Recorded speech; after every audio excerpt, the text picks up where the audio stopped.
안녕하십니까. 오늘 사회를 맡은 기획경제위원회 최선 의원입니다. 지금부터 보호종료 아동 자립지원 정책 강화를 위한 토론회를 시작하겠습니다. 다음은 토론회를 공동 주관하신 이영실 보건복지위원회 위원장님의 개회사가 있겠습니다. 큰 박수 부탁드리겠습니다.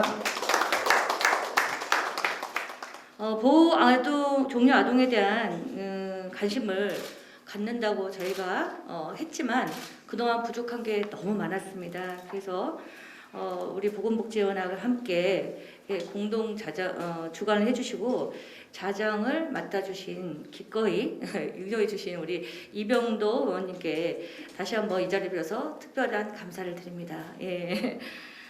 네, 사실 매해 2,000명 이상 올해 서울에서만 261명의 아동들이 보호시설에서 퇴소하고 자립을 하게 되었습니다. 하지만 그 자립을 하기에는 만 18세라는 나이가 정말 어려운 나이입니다. 이제 우리가 알면서도 그동안 이 정도면 되겠지 하고 너무 안이하게 하지 않았나 그런 생각을 하고요. 이제서라도 지금이라도 우리가 이렇게 다 함께 좀 더 우리 아이들을 사회 일원으로서 정말 건강하게 더 튼튼하게 자리 잡을 수 있도록 기반을 마련해주는 그런 오늘의 큰 첫 시작이 되었으면 좋겠습니다. 특히 오늘 또 당사자도 같이 나와서 이렇게 얘기를 한다고 하니 정말 제가 너무 감동을 좀 받았어요. 그래서 이 자리에서 정말 허심탄회하게 있는 얘기들, 가슴에 갖고 있던 얘기들 다 털어놓고 함께 공유하고 우리가 발전해 나갈 수 있는 그런 기회가 됐으면 정말 고맙겠다 그런 생각을 하게 됐습니다. 특히 이제 또 발제로 나와주신 우리 장익현 한신대 사회복지학과 교수님, 그리고 이상정 한국보건사연구원 부연구위원님, 그리고 자장을 맡아주신 이병도 서울시의 의원님, 그리고 토론에 참여해주신 신유한 기쁨나눔재단 상임이사님, 그리고 김윤영 성모자애 드림일 자립전담요원님, 그리고 이선영 초록우산 어린이재단 아동보호 옹호 사업팀장님, 박하나 서울시 가정위탁지원센터 자립지원전담요원님, 그리고 보호종료아동 당사자, 그리고 송준석 서울시 가족담당관님 모두 다 연관돼서 같이 함께 일해야 될 어떤 그런 당사자들께서 모여서 오늘 정말 뜻깊은 자리가 토론회가 될 거라고 생각합니다. 그리고 또 바쁜 중에 이렇게 사회를 맡으신 우리 최선 의원님 진심으로 감사드립니다. 이 자리에 코로나 때문에 다 참석을 하지 못했지만 우리 보건복지위원들을 포함한 우리 서울시 의원님들, 그리고 우리 서울 시민 여러분들, 그리고 여기 자리하지 못한 우리 당사자분들 모두 관심을 갖고 지켜보리라고 생각하고 있습니다. 모쪼록 오늘 뜻깊은 토론회가 되기를, 그리고 열심히 뒤에서 지원해드리겠다 그렇게 말씀드리면서 개사를 마치도록 하겠습니다. 모두 건강하십시오. 감사합니다. 코로나19 길어지면서 민생의 어두운 부분이 이제 도드라지기 시작한 거를 저희가 보고 있는데요. 이 민생을 어떻게 서울시에서 잘할 것이냐를 위원장을 맡아서 진두지휘하고 계신 분입니다. 우리 이경선 민생실천위원장님 모셔서 축사 들어보도록 하겠습니다. 힘찬 박수 부탁드리겠습니다. 아동 빈곤과 관련해서 저희가 민생실천위원회에서 저희가 좀 각별하게 좀 챙겨왔었습니다. 저희 전임이신 봉양순 위원장님께서 작년 2020년에 서울시 아동 빈곤 해소를 위한 지원 조례를 발의하면서부터 저희가 아동 주거, 그리고 지금 오늘 저희가 얘기하고자 하는 이 퇴소자를 위한 이런 것들까지 전부 다 모두 포함한 아동 주거와 관련한 이런 지원 조례들도 저희가 민생위를 통해서 저희가 발의돼서 이렇게 지금 진행하고 있습니다. 특히 이제 저희가 조금 가슴 아픈 부분이 있는 것이요. 지금 오늘 저희가 제목에서도 알고 있다시피 보호 종료 아동입니다. 아동인데 보호가 종료되는 거죠. 그 점에 대해서 저도 아직 솔직히 처음에는 인지하지 못했었는데요. 보호 종료인 성인이 되어서 이제 보호가 종료된다.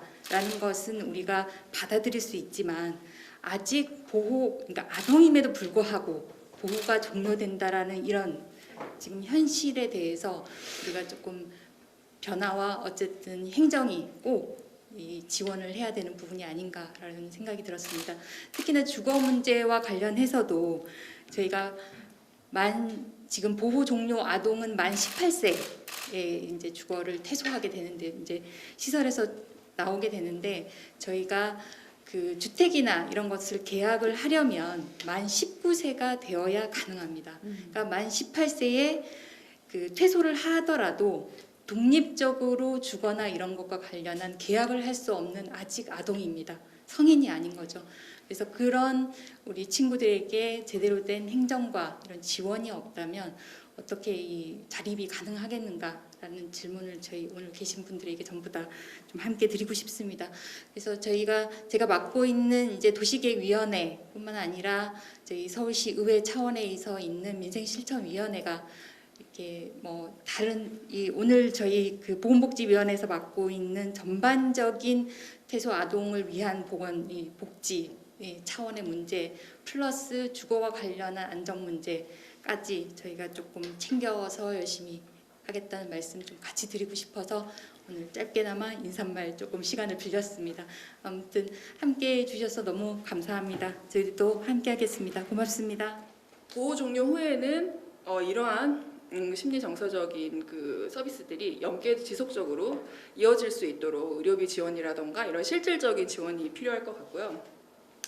다음으로 사회적인 지지체계 구축과 관련해서 사실 이게 그 사회적인 관계라는 것이 하루아침에 관계가 형성이 되는 게 아니잖아요. 그렇기 때문에 보호 중일 때 아이의 자립을 준비시키는 그 긴 과정에서 아동에게 이 개인에게 의미 있는 누군가 가족이라던가 친구라던가 아니면 학교 선생님이라던가 아니면 뭐 교회 뭐 목사님이라던가 이러한 분들을 아이의 자립 준비 과정에 자립 계획에 참여시키는 거예요. 그래서 오랜 동안 신뢰관계를 형성하게 하고 이 관계가 보호 종료 후에도 지속될 수 있도록 이러한 체계가 돼야 되고요. 이 체계 또한 이 아이 중심의 개별 보호와 자립 준비가 될 때 가능한 얘기라고 할 수 있을 것 같아요. 그리고 두 번째로 제가 제안드리고 싶은 거는 자립 선배 멘토링인데요. 사실 이 자립 선배는 이 아동과 가장 유사한 경험을 가지고 있어요. 그래서 라포 형성이 쉽고 그리고 두 번째로는 이미 성공적인 자립을 한 경험이 있어요. 그래서 이 아동에게 당사자에게 롤 모델로서 그러한 역할을 해줄 수 있다. 그래서 이 자립 선배를 활용하는 이러한 프로그램 서비스를 적극적으로 개발해서 좀 확대했으면 좋겠다라는 개인적인 의견이 있고요. 그리고 우리가 그 서비스를 얘기를 할 때 일반적인 그냥 주거 지원, 경제 지원 이런 게 아니라 공유주택이나 뭐 주거 지원 통합 서비스, 사례 관리가 그 플러스된 이러한 방식의 사회적 지원 서비스로 서비스 개발이 필요하지 않을까 말씀을 드리고 싶습니다. 그리고 아까도 말씀드렸던 자립지원 그 체계 간 지역 간 격차 완화가 필요하다. 그래서 그 지역별로는 부재한 그 자립지원 전담 기관의 부재를 해결을 해야 되고 그 체계 간에서는 자립지원 전담 요원 이 인력을 어떻게 활용할 것인가, 어떻게 배치해서 활용할 것인가 이 부분에 대한 고민을 다시 한번 해봐야 될 시점이다라고 말씀드릴 수 있을 것 같고요. 다음으로 마지막으로 청년 지원 정책과 관련해서 사실 그 성인기로 접어드는 일반 그 성인을 대상으로 한 서비스나 정책이 체계적으로 잘 마련되어 있으면 우리 보호 종료 아이들을 이러한 서비스로 연계해 주는 게 가장 최선인 것 같아요. 그런데 사실 그러한 청년 정책이나 뭐 성인을 대상으로 한 이런 지원이나 정책도 체계적으로 잘 마련되어 있지 않기 때문에 저희가 다시 계속 이제 별도로 보호 종료 아동을 위한 정책과 서비스를 지속적으로 얘기를 하고 있는 것 같아요. 그래서 그러한 부분들을 우리가 또 다시 한번 고민해 볼 필요성이 있을 것 같고요. 그래서 마지막으로 제가 이 지금까지 말씀드렸던 부분들을 해결할 수 있는 단초가 뭔지를 말씀드리고 싶습니다. 우선 지금 아까도 말씀드렸다시피 그 보호와 자립이 우리는 각각 논의되고 있고 각각 서비스가 제공되고 있다. 근데 이러한 부분을 수정하기 위해서는 보호와 자립 지원 서비스 전달 체계를 개편을 하고 그 개편에 따른 인력 확대가 필요하다라고 말씀을 드리고 싶습니다. 우선 그 작년 연말부터 그 각 시군구에 아동보호 전담요원이 배치되기 시작했어요. 그래서 국가의 그 공적 책임성을 강화하기 위해서 아동이 보호 체계에 진입할 때부터 보호 종료 그리고 사후 관리까지 이 아동보호 전담 요원이 모니터링하도록 하고 있어요. 근데 사실 아동보호 전담 요원도 지금 많이 부족한 상황이고요. 그리고 두 번째로 그 아까도 말씀드렸다시피 아동의 보호와 자립을 연계해서 연속성 있게 제공하는 게 필요하다. 그러려면은 아동을 가장 잘 알고 있는 오랜 기간 아동을 보호하고 양육해준 그 주 양육자가 아동의 자립을 지원하고 그리고 보호 종료 후에도 사후 관리를 할 수 있는 그런 연속적인 보호와 자립 서비스를 제공할 수 있는 그런 시스템이 필요하다라고 말씀을 드릴 수 있을 것 같고, 그렇다면 자립지원 전담 요원이 필요 없냐? 그건 아니죠. 자립지원 전담 요원은 이 아동과 사례관리자를 지원하는 역할을 해줘야 되는 거예요. 시도 거점 기관을 중심으로 해서 이 자립지원 전담 요원이 시도 혹은 전국의 자원, 자립과 관련된 자원을 발굴하고 연계해서 이 사례관리자와 아동을 지원하는 역할을 해줘야 될 것 같고요. 그리고 보호 종료 후에도 지금 시설의 경계선 지능 아동이나 아니면 ADHD 이런 행동, 뭐 심리 행동정의, 심리 사회 행동 문제에 있는 아동들이 점점 늘어나고 있는데요. 이러한 아동들을 보호 종료 후에 집중적으로 사후 관리가 필요할 경우 이런 자립지원 전담 요원이 이러한 사례 관리 역할을 중점 사례 관리자로서 역할을 해줘야 되지 않을까 생각이 들고요. 다음으로 그 자립지원 전담 기관의 공백인데요. 이 부분은 사실 우리 국가가 이거를 민간에 위탁할 수 있도록 하고 있어요. 자립지원 전담기관. 그래서 그 국비가 전혀 들어가지 않기 때문에 사실 지자체에서 자립지원 전담기관을 새로 설치해서 운영할 의지가 없는 거예요. 그래서 사실 지금 계속 7개 정도의 시도에서는 계속 설치를 하고 있지 않은데 이 부분에 대해서 저도 많이 고민을 해봤었는데 시도 가정위탁지원센터를 활용하는 게 어떨까 저는 그런 생각이 들었어요. 왜냐하면 거기에 이미 자립지원 전담 요원을 배치를 하고 있고 자립지원을 할 수 있는 그러한 체계가 마련되어 있기 때문에 여기에 그 필요 예산과 인력을 확충을 하고 시스템을 체계화해서 지역 가정 위탁센터를 활용하는 방안이 어떨까? 그리고 이러한 시도 거점 자립지원 기관이 다 마련이 되면 아동권리보장원을 중심으로 한 전국 단위의 통합적인 자립 서비스의 운영이 필요하다고 생각이 듭니다. 왜냐하면 이 청년기 연령으로서 이제 사회의 초년생으로서 뭐 취업이나 아니면 대학 진학이나 아동들의 이동이 많아요. 전국 단위의 이동. 그래서 이렇게 다른 지역으로 갔을 때 뭐 기존의 서비스가 단절되지 않고 사례 관리가 지속적으로 이루어질 수 있도록 이런 전국 단위의 통합적인 자립 지원 서비스 운영이 필요하다라고 말씀드릴 수 있을 것 같습니다. 네, 감사합니다. 이상입니다. 네, 안녕하십니까. 한신대학교 사회복지학과 장익현이라고 합니다. 저는 이제 앞서서 발표해 주신 우리 이상정 박사님께서는 이 분야에 대해서 오래 연구를 하셨는데 저는 오래 연구를 한 건 아니고요. 작년에 제가 서울연구원에서 서울시 아동복지 기본계획에 대한 연구를 하면서 같이 이 부분들을 다뤘던 내용들을 좀 경험들을 말씀을 드리고자 합니다. 서울시에서 동일하게 발생하고 있는 그런 부분들이 있고 그래가지고 제가 이제 준비한 내용 중에 많은 부분을 그래서 말씀을 해주셔가지고 저는 좀 필요한 부분만, 그러니까 서울시의 관점에서 조금 어떻게 정책을 펼쳐가야지 좋을까라는 그러한 관점에서 좀 말씀을 드리도록 하겠습니다. 우선 기본적으로 서울시 상황을 저희가 이제 작년에 연구를 하면서 간단히 정리한 내용인데요. 제일 서울에서 좀 이슈가 되는 것 중에 하나가 이제 베이비박스에 대한 문제입니다. 왜냐하면은 베이비박스 아동은 이제 서울의 관내에 있기 때문에 사실 그 아동들이 이제 서울시에 유기 아동으로 잡혀 있는 그런 부분들이 있고 서울시에 이제 시설로 많이 들어오게 돼 있는 부분들이 있어가지고 사실 이 부분에 대해서는 조금 서울시 자체만으로도 해결하기에는 어려운 문제이기는 한데 어쨌든 이러한 부분들이 계속 있기 때문에 그러니까 서울시에서 자체적으로 생겨나는 그 이유와는 관계없이 이렇게 좀 전국적인 단위에서도 발생하는 요소들이 서울시의 보호 필요 아동의 발생에 영향을 미친다라는 말씀을 좀 드리고 싶어요. 그다음에 저희가 수요 추계를 간단히 해봤는데 사실 이제 수요 추계는 이거는 작년에 이제 아동 통합 자립 지원 센터 건립 타당성 연구와 그다음에 제가 수행했던 이제 아동 복지 기본 계획 연구 두 가지에서 동시에 저희가 같이 이 추계를 한번 수요를 해본 겁니다. 근데 사실 이제 수요 추계라는 것이 뭐 모르죠. 아무도 맞는지 틀린지 모르는 그런 내용인데 이제 저희가 현실 가능한 데이터들을 가지고 현실 적용 가능한 자료를 가지고 한번 쭉 데이터를 돌려본 건데 저희가 공히 이제 당분간은 2030년까지는 계속 지속적으로 증가할 거다라는 그러한 내용들을 조금 말씀을 드리고 싶어요. 그러니까 사실 이 내용이 틀린지 맞는지는 뭐 모르죠. 대봐야 아는 건데 그러니까 틀릴 가능성도 있고 또 틀릴 가능성이 높죠. 대부분 보면은 우리가 정책적 개입이 들어간 것 자체가 여기 또 영향을 줄 테니까. 근데 제가 말씀드리고 싶은 거는 아이가 계속 줄고 있다고 하지만은 우리가 국가에서 공공에서 보호해야 할 보호 필요 아동들의 수는 계속 증가하고 있다라는 거.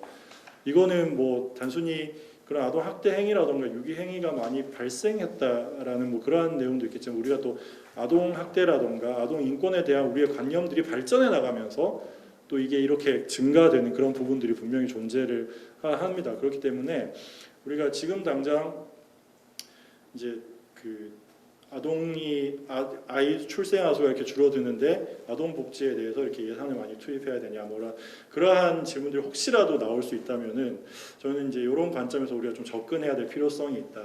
네, 그래서 당분간 우리가 아동의 보호 필요 아동은 증가한다는 것을 전제로 하고 우리 정책들을 좀 고려할 필요가 있다라는 말씀을 먼저 좀 드리도록 하겠습니다. 예, 자립 지원 현황 같은 경우는 뭐 이미 이상정 박사님께서 잘 말씀해 주셔서 이 부분은 이제 따로 말씀을 안 드려도 될 것 같고요. 그다음에 이제 진단 부분인데 이 부분도 아까 이제 동일하게 아까 이상정 박사님 말씀하셨던 부분들이 서울시도 동일한 문제점들이 많이 발견이 되고 있습니다. 몇 가지 뭐 그래서 한번 좀 말씀을 드리면은 이게 그 보호의 유형에 따라서 준비도가 굉장히 다르다라는 그러한 결론들이 많이 나오거든요. 그러니까 아시다시피 대한양육제도가 뭐 이렇게 양육시설도 있고 또 그룹홈도 있고 또 뭐 가정위탁도 있는데 그 준비도에 따라서 그 아이가 어떤 체계에서 보호받느냐에 따라서 굉장히 자립에 대한 준비나 인식도가 다르다라는 게 기존 연구 결과에 좀 나왔고요. 실제로 제가 이제 이걸 하면서 많이 이제 현장 분들도 만나보고 아이들도 만나보면서 느끼는 것 중에 하나가 대부분 현장 분들이 이제 시간의 부족함, 특히 이제 소규모 같은 경우에는 그룹홈에 종사하시는 분들은 사실 뭐 아이 어떻게 보면 뒷바라지 하는 것 자체만으로도 시간이 지금 뭐 부족해서 뭐 이런 거에 신경 쓸 여유가 없다라고 늘 말씀하시는 것처럼 대부분 보면 대형 시설에서 나온 아이들이 어떻게 보면 제일 많이 알고 있고 제일 정보의 수준이 높은 약간 그런 부분들이 있었습니다. 그래서 그러한 이 불균형들을 우리가 없애야 되지 않을까라는 그런 부분도 있고요. 그다음에 저희가 지속적으로 좀 늘 제기를 하는 문제인데 이제 저희가 보통 저희가 다루는 보호 종류 아동이 대부분 이제 복지부 소속 시설, 그러니까 복지부 소속의 시설 아동들을 다루고 있습니다. 근데 여가부에서도 이렇게 청소년 복지 시설 부분도 있거든요. 근데 그 아동들이 제가 계속 얘기를 하고 수많은 분들이 얘기를 해도 이제 그 같이 하는 게 이제 이렇게 참 어렵죠. 어려운데 이게 중앙 정부에서는 안 된다 할지라도 서울시에서라도 어떻게든 그러니까 현장에서라도 이것들을 통합적으로 추진해 나가야 하는 방안들이 필요하지 않는가라는 그런 부분에 대해서 저희가 좀 문제 제기를 하고 싶은 부분이 또 있고요. 예. 그다음에 뭐 파편화된 자립 지원 체계라고 하는데 이것도 아까 이제 이상정 박사께서 말씀해주신 그 내용이라고 생각을 합니다. 근데 대한민국의 사회 서비스를 논하다 보면 항상 나오는 것 중에 하나가 이제 분절화되고 뭐 이런 대한민국의 모든 서비스들은 파편화돼 있나라는 그런 생각이 들 정도로 항상 그 얘기가 많이 나오는데 이 부분에서 저희는 이제 지금 그때도 논의했었고 지금 우리 여기 신부님도 나와 계시지만은 아동 그 꿈나무 마을의 아동 통합 자립 지원 센터라는 것에 그 타당성 연구 제가 같이 하기도 했었고요. 그래서 그런 부분에서 하나의 서울시 내에서라도 어떻게 보면 컨트롤 타워 역할을 할 수 있는 아까 이상정 박사님께서 말씀해주신 그런 지속적인 사례 관리라는 그런 부분들이 좀 이렇게 이 전체적인 컨트롤 타워 안에서 이루어지는 그러한 부분들이 필요하지 않을까라고 말씀을 좀 드릴 수 있겠습니다. 그래서 구체적으로 조금 요 그 내용에 대해서 전략에 대해서 말씀을 드리면요. 근데 기본적으로 제가 먼저 말씀을 드리고 싶은 거는 이런 종류의 연구를 하다 보면은 약간 저희가 농담처럼 하는 말이 항상 결론이 세 가지로 나옵니다. 인력 확보, 예산 확보, 컨트롤 타워 설치 이 세 가지가 항상 안 빠지고 모든 연구에 다 나오는데 절대 되지가 않거든요. 근데 기본적으로 좀 이제 항상 이제 공무원분들이나 아니면 의회에 계신 분들께서 좀 생각을 해주셔야 되는 게 세상에 돈 들이고 인력 안 들이고 할 수 있는 건 없습니다. 예, 돈이 필요하고 인력이 필요합니다. 그래서 필요가 결국은 우선순위의 문제거든요. 그래서 이게 얼마나 중요한 것인가를 좀 끊임없이 이제 뭐 이상정 박사님도 그랬지만 저도 계속해서 여기 가서 여기저기서 떠들고 다닙니다. 계속해서 이게 필요하다, 중요하다라는 것들을. 그래서 그러한 것들을 좀 전제로 삼고 제가 좀 말씀을 드리도록 하겠습니다. 네, 그래서 저희는 이제 그 첫 번째 자립 지원 대상 확대라는 얘기를 좀 드리고 싶은데요. 그러니까 저희가 이제 좀 추구해야 되는 그런 정책적 방향으로 이 자립 지원 대상 확대는 아까 말씀드린 것처럼 복지부 시설뿐만 아니라 청소년 복지 시설 같은 그런 여가부 시설 아동도 동일하게 자립 그 지원에 대한 그런 서비스를 받을 수 있어야 되고 또 한 가지 중요한 것은 중도 보호 종교 아동에 대한 부분도 반드시 우리가 자립에 포함돼야 된다라는 그런 부분들을 말씀을 드리고 싶어요. 지금 뭐 이건 아동뿐만 아니라 대한민국의 많은 복지 사례 관리들이 그렇습니다. 이게 이 사람이 딴 데로 가거나 없어지면 몰라요. 예, 추적이 안 됩니다. 예, 그래서 따로 뭐 지방자치단체 뭐 따로 동조인센터를 옮기다는 하면은 처음부터 다시 또 다 해야 돼요. 이분이 뭘 했고 어떤 특징을 가지고 있고. 그러니까 이제 이게 정보의 뭐 교통이라도 이런 부분들이 잘 안 되니까 이게 사례 관리에 상당 문제가 생기는데 그래서 저희가 이 중도 보호 종교 아동들도 사실 이 친구들이 보호 종교이 돼가지고 잘 살고 있는지 제대로 된 환경하에 있는지 우리가 계속해서 조금 관심을 갖고 물론 아이마다 상황은 다 다르겠죠. 아이마는 다 상황은 다르겠지만은 그래도 혹시라도 어려운 상황이 있는 아이를 한 명이라도 발견할 수 있으면 그게 성과니까 이런 식으로 중도 보호 종교 아동에도 동일하게 조금 우리가 자립 지원의 대상으로 포함돼야 되는 그런 부분들 필요하다라고 말씀을 드리고 싶고요. 그래서 저희가 이제 조례안 같은 뭐 법률 안에서 좀 개정할 내용들을 좀 한번 적어봤습니다. 그런 내용들이 있고요. 그다음에 가능하면은 한번 연구를 해봤으면 좋겠다라고 생각이 듭니다. 그래서 좀 예산을 조금 동원을 하더라도 이 중도 퇴소 및 중도 보호 종교 아동으로 하는 실태, 욕구가 어떤 것들이 있는지에 대해서 체계적인 연구들이 좀 필요하다라고 말씀을 좀 드릴 수 있을 것 같고요. 그다음에 청소년 복지 시설도 마찬가지입니다. 그래서 아까 제가 말씀드린 그 같은 맥락이고요. 그래서 이 부분에서도 저희가 이 좀 조례라던가 이런 부분에서 좀 규정들을 조금만 바꾸면 돼요. 크게 바꾸실 필요도 없고 조금만 바꾸면 되는데 이게 뭐 중앙 정부에서 안 된다면 지방 정부에서라도 이런 부분들을 좀 노력해서 그러니까 저희가 이제 가안으로 사실 이제 작년에 연구를 하면서 보호 종료 아동 통합 지원을 위한 조례안을 만들었어요. 저희가 만들고 그냥 만들었죠. 그냥 만들고 가만히 있는데 가능하면 사실 그 내용을 가지고 조금 더 또 관심을 가지시는 분들하고 좀 논의를 통해 가지고 그런 조례안들을 발전을 시켜서 우리가 조금 눈에 보이는 그런 결과들을 도출했으면 좋겠다라고 말씀을 드리고 싶습니다. 이 부분 같은 경우에는 사실은 규정이 있어야지 할 수 있는 부분이잖아요. 아무리 우리가 좋은 의도를 갖고 있더라도 규정이 없으면 안 되는 부분이니까. 자, 이런 부분하고 그다음에 맞춤형 자립교육 서비스인데 이거는 아까 이상정 박사님 말씀해 주신 그거와 동일한 내용입니다. 사실 자립 지원이라는 게 대부분 이제 학생들하고 얘기를 해보면 그런 얘기를 많이 합니다. 뭐 하긴 하는데 잘 모르겠어요.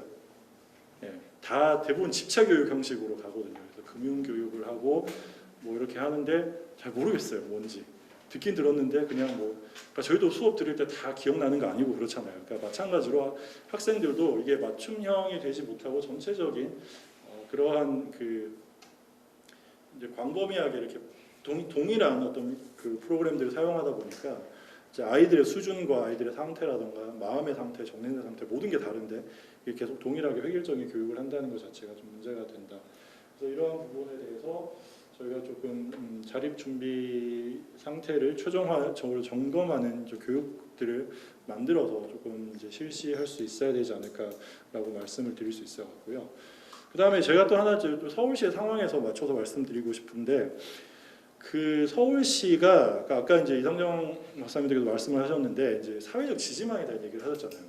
이게 사회적 지지망이 굉장히 중요한 이슈입니다. 왜냐하면 저희들도 20살이 되어서 다 뭐 예를 들어 지방에서 서울로 올라와서 혼자 생활하지만은 힘들면은 부모님한테 전화하고 의지하고 이러잖아요. 근데 이 아이들이 제일 큰 문제는 그러한 지지망이 없다는 거. 그래서 이제 근데 서울시는 특별히 1인 가구들이 굉장히 많습니다. 1인 가구들이 많고 그 중에서도 청년 1인 가구들이 굉장히 많아요. 네, 그래서 청년 1인 가구를 대상으로 한 정책적 개입들이 많이 시도를 하고 있습니다. 그래서 동네에서 나오는 뭐 어슬렁 방상회라든가 아니면 동네 친구 만들기 모임 이런 것도 있거든요. 예, 뭐 마을 만들기 지원 사업이랑 같이 연관을 해가지고, 아니면 여러분 잘 아시는 뭐 무중력 지대처럼 이런 공유 그 치킨, 그러니까 키친 치킨 죄송합니다. 공유 부엌 같은 그런 사업들, 그런 것들 통해 가지고 동네에 있는 1인 가구 청년들끼리 서로 공유하고 서로 친구가 되고 이렇게 인간관계를 만들어 나갈 수 있는 그런 부분 사업들을 많이 진행을 하고 있거든요. 그래서 이러한 부분들하고도 좀 연계를 해보는 게 좀 필요하지 않을까라고 생각을 했습니다. 그래서 거기서 이제 1인 청년 가구 지원하는 프로그램들에서 그 중에서도 이제 보호 종료된 청소년들, 아동들 대상으로 같이 프로그램들을 적용하는 것들을 좀 말씀을 드릴 수 있을 것 같고요. 예. 그다음에 이제 자립 지원 인력 풀 구축인데 이것도 마찬가지로 아까 이상일 박사 말씀을 하셨는데, 이게 그 결국은 아이들마다 이제, 근데 제가 아이들을 만나면서 느끼는 것 중에 하나가 아이들이 굉장히 그 시설에서 자란 아이들 같은 경우 시설에 대한 양가적인 감정을 갖고 있더라고요. 그러니까 그곳이 집이라고 정말 생각하는 그런 친구들도 있고, 또 어떤 친구들은 거기 그냥 다시 돌아오고 싶지 않고 벗어나고 싶어하는 그런 양가적인 감정을 갖고 있는데, 이제 그렇기 때문에 하루 아침에 사실상은 아까 말씀하신 것처럼 자 이제부터 너와 너는 친구가 되라고 말하는 건 불가능한 일이죠. 네, 그거는 그렇게 사회적 지지망을 만들어낼 수 없고, 그래서 제가 그 작년 연구를 하면서 사회적 가족 만들기 이거 운동을 하시는 분들 굉장히 많이 만나 뵀거든요. 근데 그분들이 대부분 이제 부정적이시더라고요. 그러니까 대부분 실패로 돌아간 이제 그런 사례들을 좀 많이 말씀을 해주시면서, 원래 이제 가족이라는 것이 이렇게 그렇죠, 상처 주는 거잖아요. 상처 주고 서로 이렇게 막 가장 아프게 하고 이런 게 가족이니까 이게 사실 좀 어렵다, 사회적 관계를 만들기.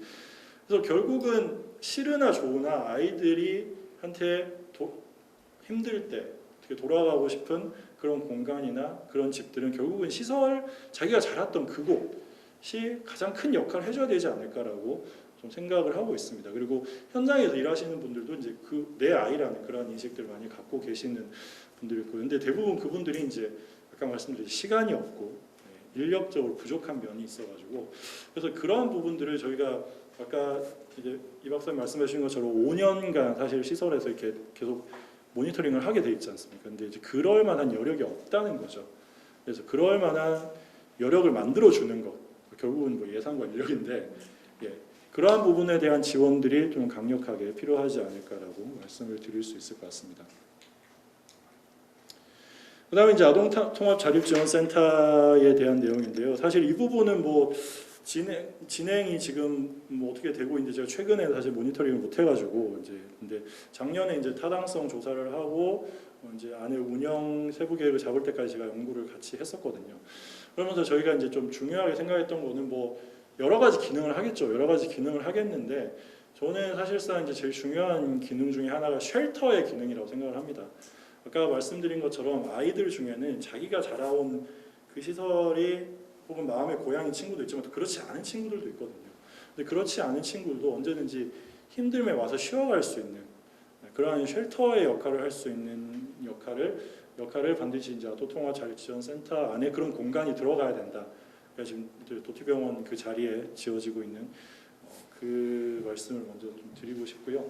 그 다음에 그 외의 사항들은 뭐 제가 말씀드렸던 여기 나와 있는 것처럼 컨트롤 타워로 자립준비와 지원이나 사례 관리나 조사 연구 이런 내용들을 좀 통합적으로 조사를 할 수 있고, 서두에 말씀드린 것처럼 하나의 컨트롤 타워 역할을 할 수 있는, 그러니까 이게 아까 이제 우리 저기 사회자분께 잘 말씀해 주셨는데 이렇게 인생이 연속적이잖아요. 인생 계속 이어지는 건데 우리가 그래서 너무 단절적으로 보지 말고 하나의 큰 틀에서 분절화되어 있는 기관들이 서로 최소한 협력이라도 할 수 있는 그런 공간의 장을 만들어주는 것, 그게 아동통합자립지원센터의 역할, 이 기본적인 역할이 돼야 되지 않을까라고 생각이 됩니다.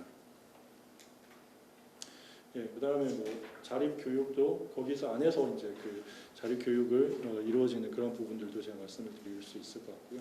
뭐 자세한 내용들은 그냥 발표 자료나 이 부분들 보시면 되기 때문에 저는 핵심적인 내용만 그냥 좀 언급을 좀 말씀을 드리고 싶습니다. 그래서 아까 마지막으로 이 사례 관리의 중요성은 정말로 계속해서 강조해도 지나치지 않는다라고 말씀을 드리고 싶은데, 이 사례 관리라는 것은 결국은 그 아이가 이 지역을 떠나서 다른 지역에 갔을 때도 그 아이에 대한 그러한 기본적인 이 데이터들이 조금 연계가 돼가지고 서로 연속성 있는 그런 사례 관리가 이루어질 수 있도록 하는 것. 그러니까 그 연속성의 역할을 이제 아동통합자립지원센터에서 해주는 게 중요하지 않을까라고 말씀을 드릴 수 있을 것 같습니다. 네, 그다음에 이제 긴급주거 지원은 제가 아까 말씀드린 쉘터예요, 쉘터. 네, 그래서 좀 쉬어갈 수 있는 그런 부분들을 좀 할 수 있었으면 좋겠고, 네, 그다음에 이런 연구 기능도 그 아동통합자립지원센터에서 같이 조금 수행할 수 있으면은 참 좋겠다라고 제가 계속해서 말씀을 드리고 있는 부분입니다. 그러니까 결국은 데이터거든요. 네, 결국은 데이터 사례 관리의 연속성을 확보한다는 것은 결국 데이터셋을 마련해야 된다는 거고, 데이터들을 기본적으로 이제 관리를 해야 되는 그런 부분들이 있고요. 예를 들면 서울시의 보호 아동에 대한 그런 데이터들을, 역사적인 데이터들은 우리 수서에 있는 서울시 아동복지센터에서 다 갖고 있거든요. 다 갖고 있는데 갖고 있죠, 그냥. 네, 그러니까 그게 본인들도 되게 아쉬워하시거든요. 이거 갖고 뭔가 해주고 싶은데 이렇게 뭐 다 역량적인 부분도 있고, 그래서 사실 그래서 저희가 이제 그 여기 아니고 다른 그 기본 연구에서는 서울시 아동복지센터 자체 내에서도 뭐 이런 연구 기능에 대한 부분들을 조금 넣었었어요.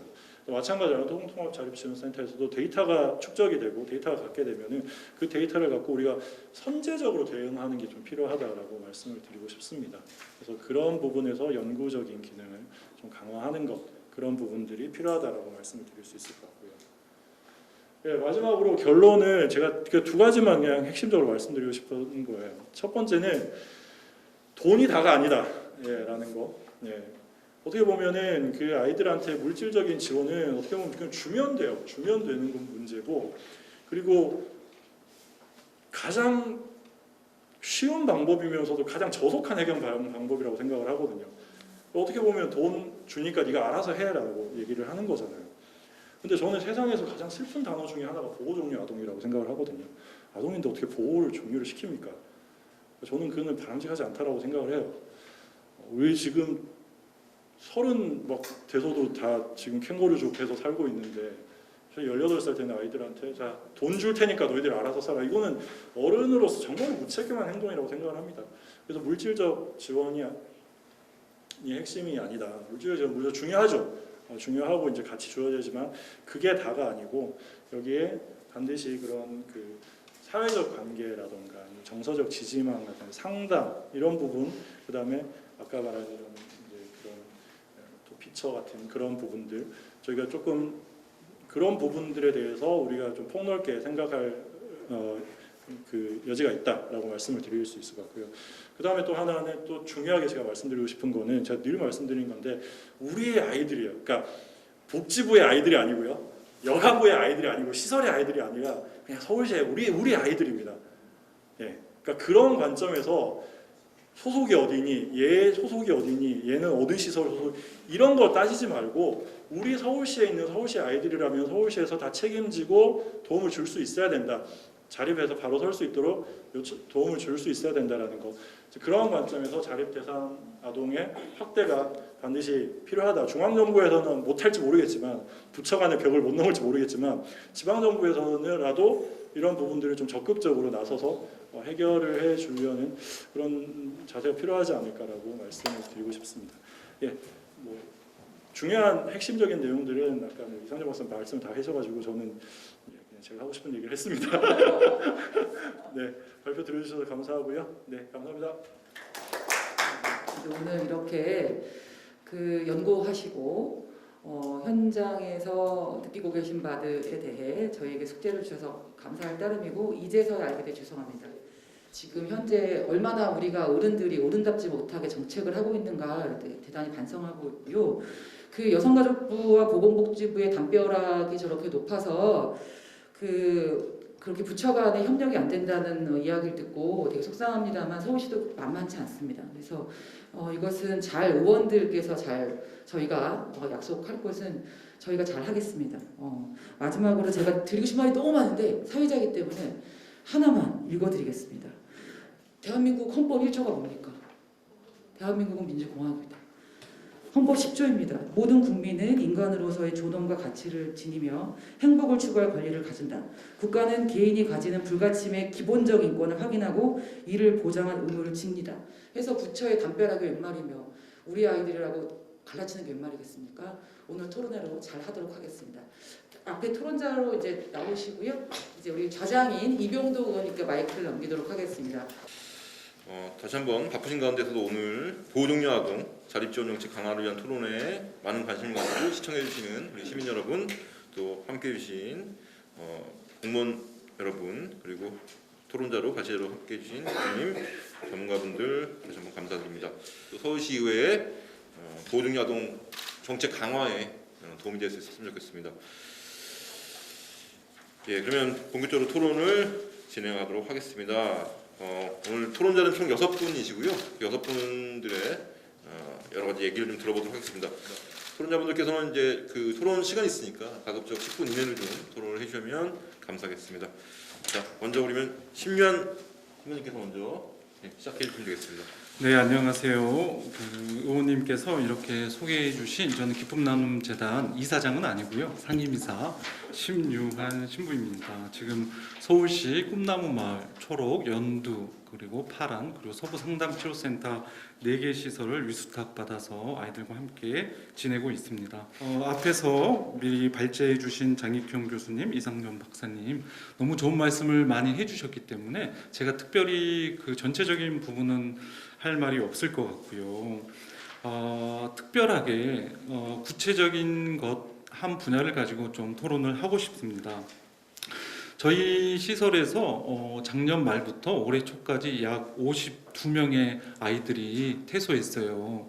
그런데 생각보다 너무 잘 살고 있고 대학을 가거나 취업을 하거나 또 군대에 또 이렇게 지원을 해서 간 친구들 너무 예쁜데 아직 자립이 안 된 친구들 또는 취업을 했다가 바로 여러 가지 문제 때문에 이직한 친구들 보면 저는 이제 가톨릭 사제이기 때문에 아이들이 평생 없습니다. 그래서 부모님 마음은 잘 모르겠지만 아무래도 이렇게 잘 사는 아이는 참 고맙고 참 보기 좋지만 자꾸 마음이 쓰이는 친구들은 자립에 일명 실패했다는 친구들 아니면 이렇게 직장을 바로 실직하게 되는 친구들 더 외로워하는 친구들한테 더 이렇게 마음이 가는 것 같습니다.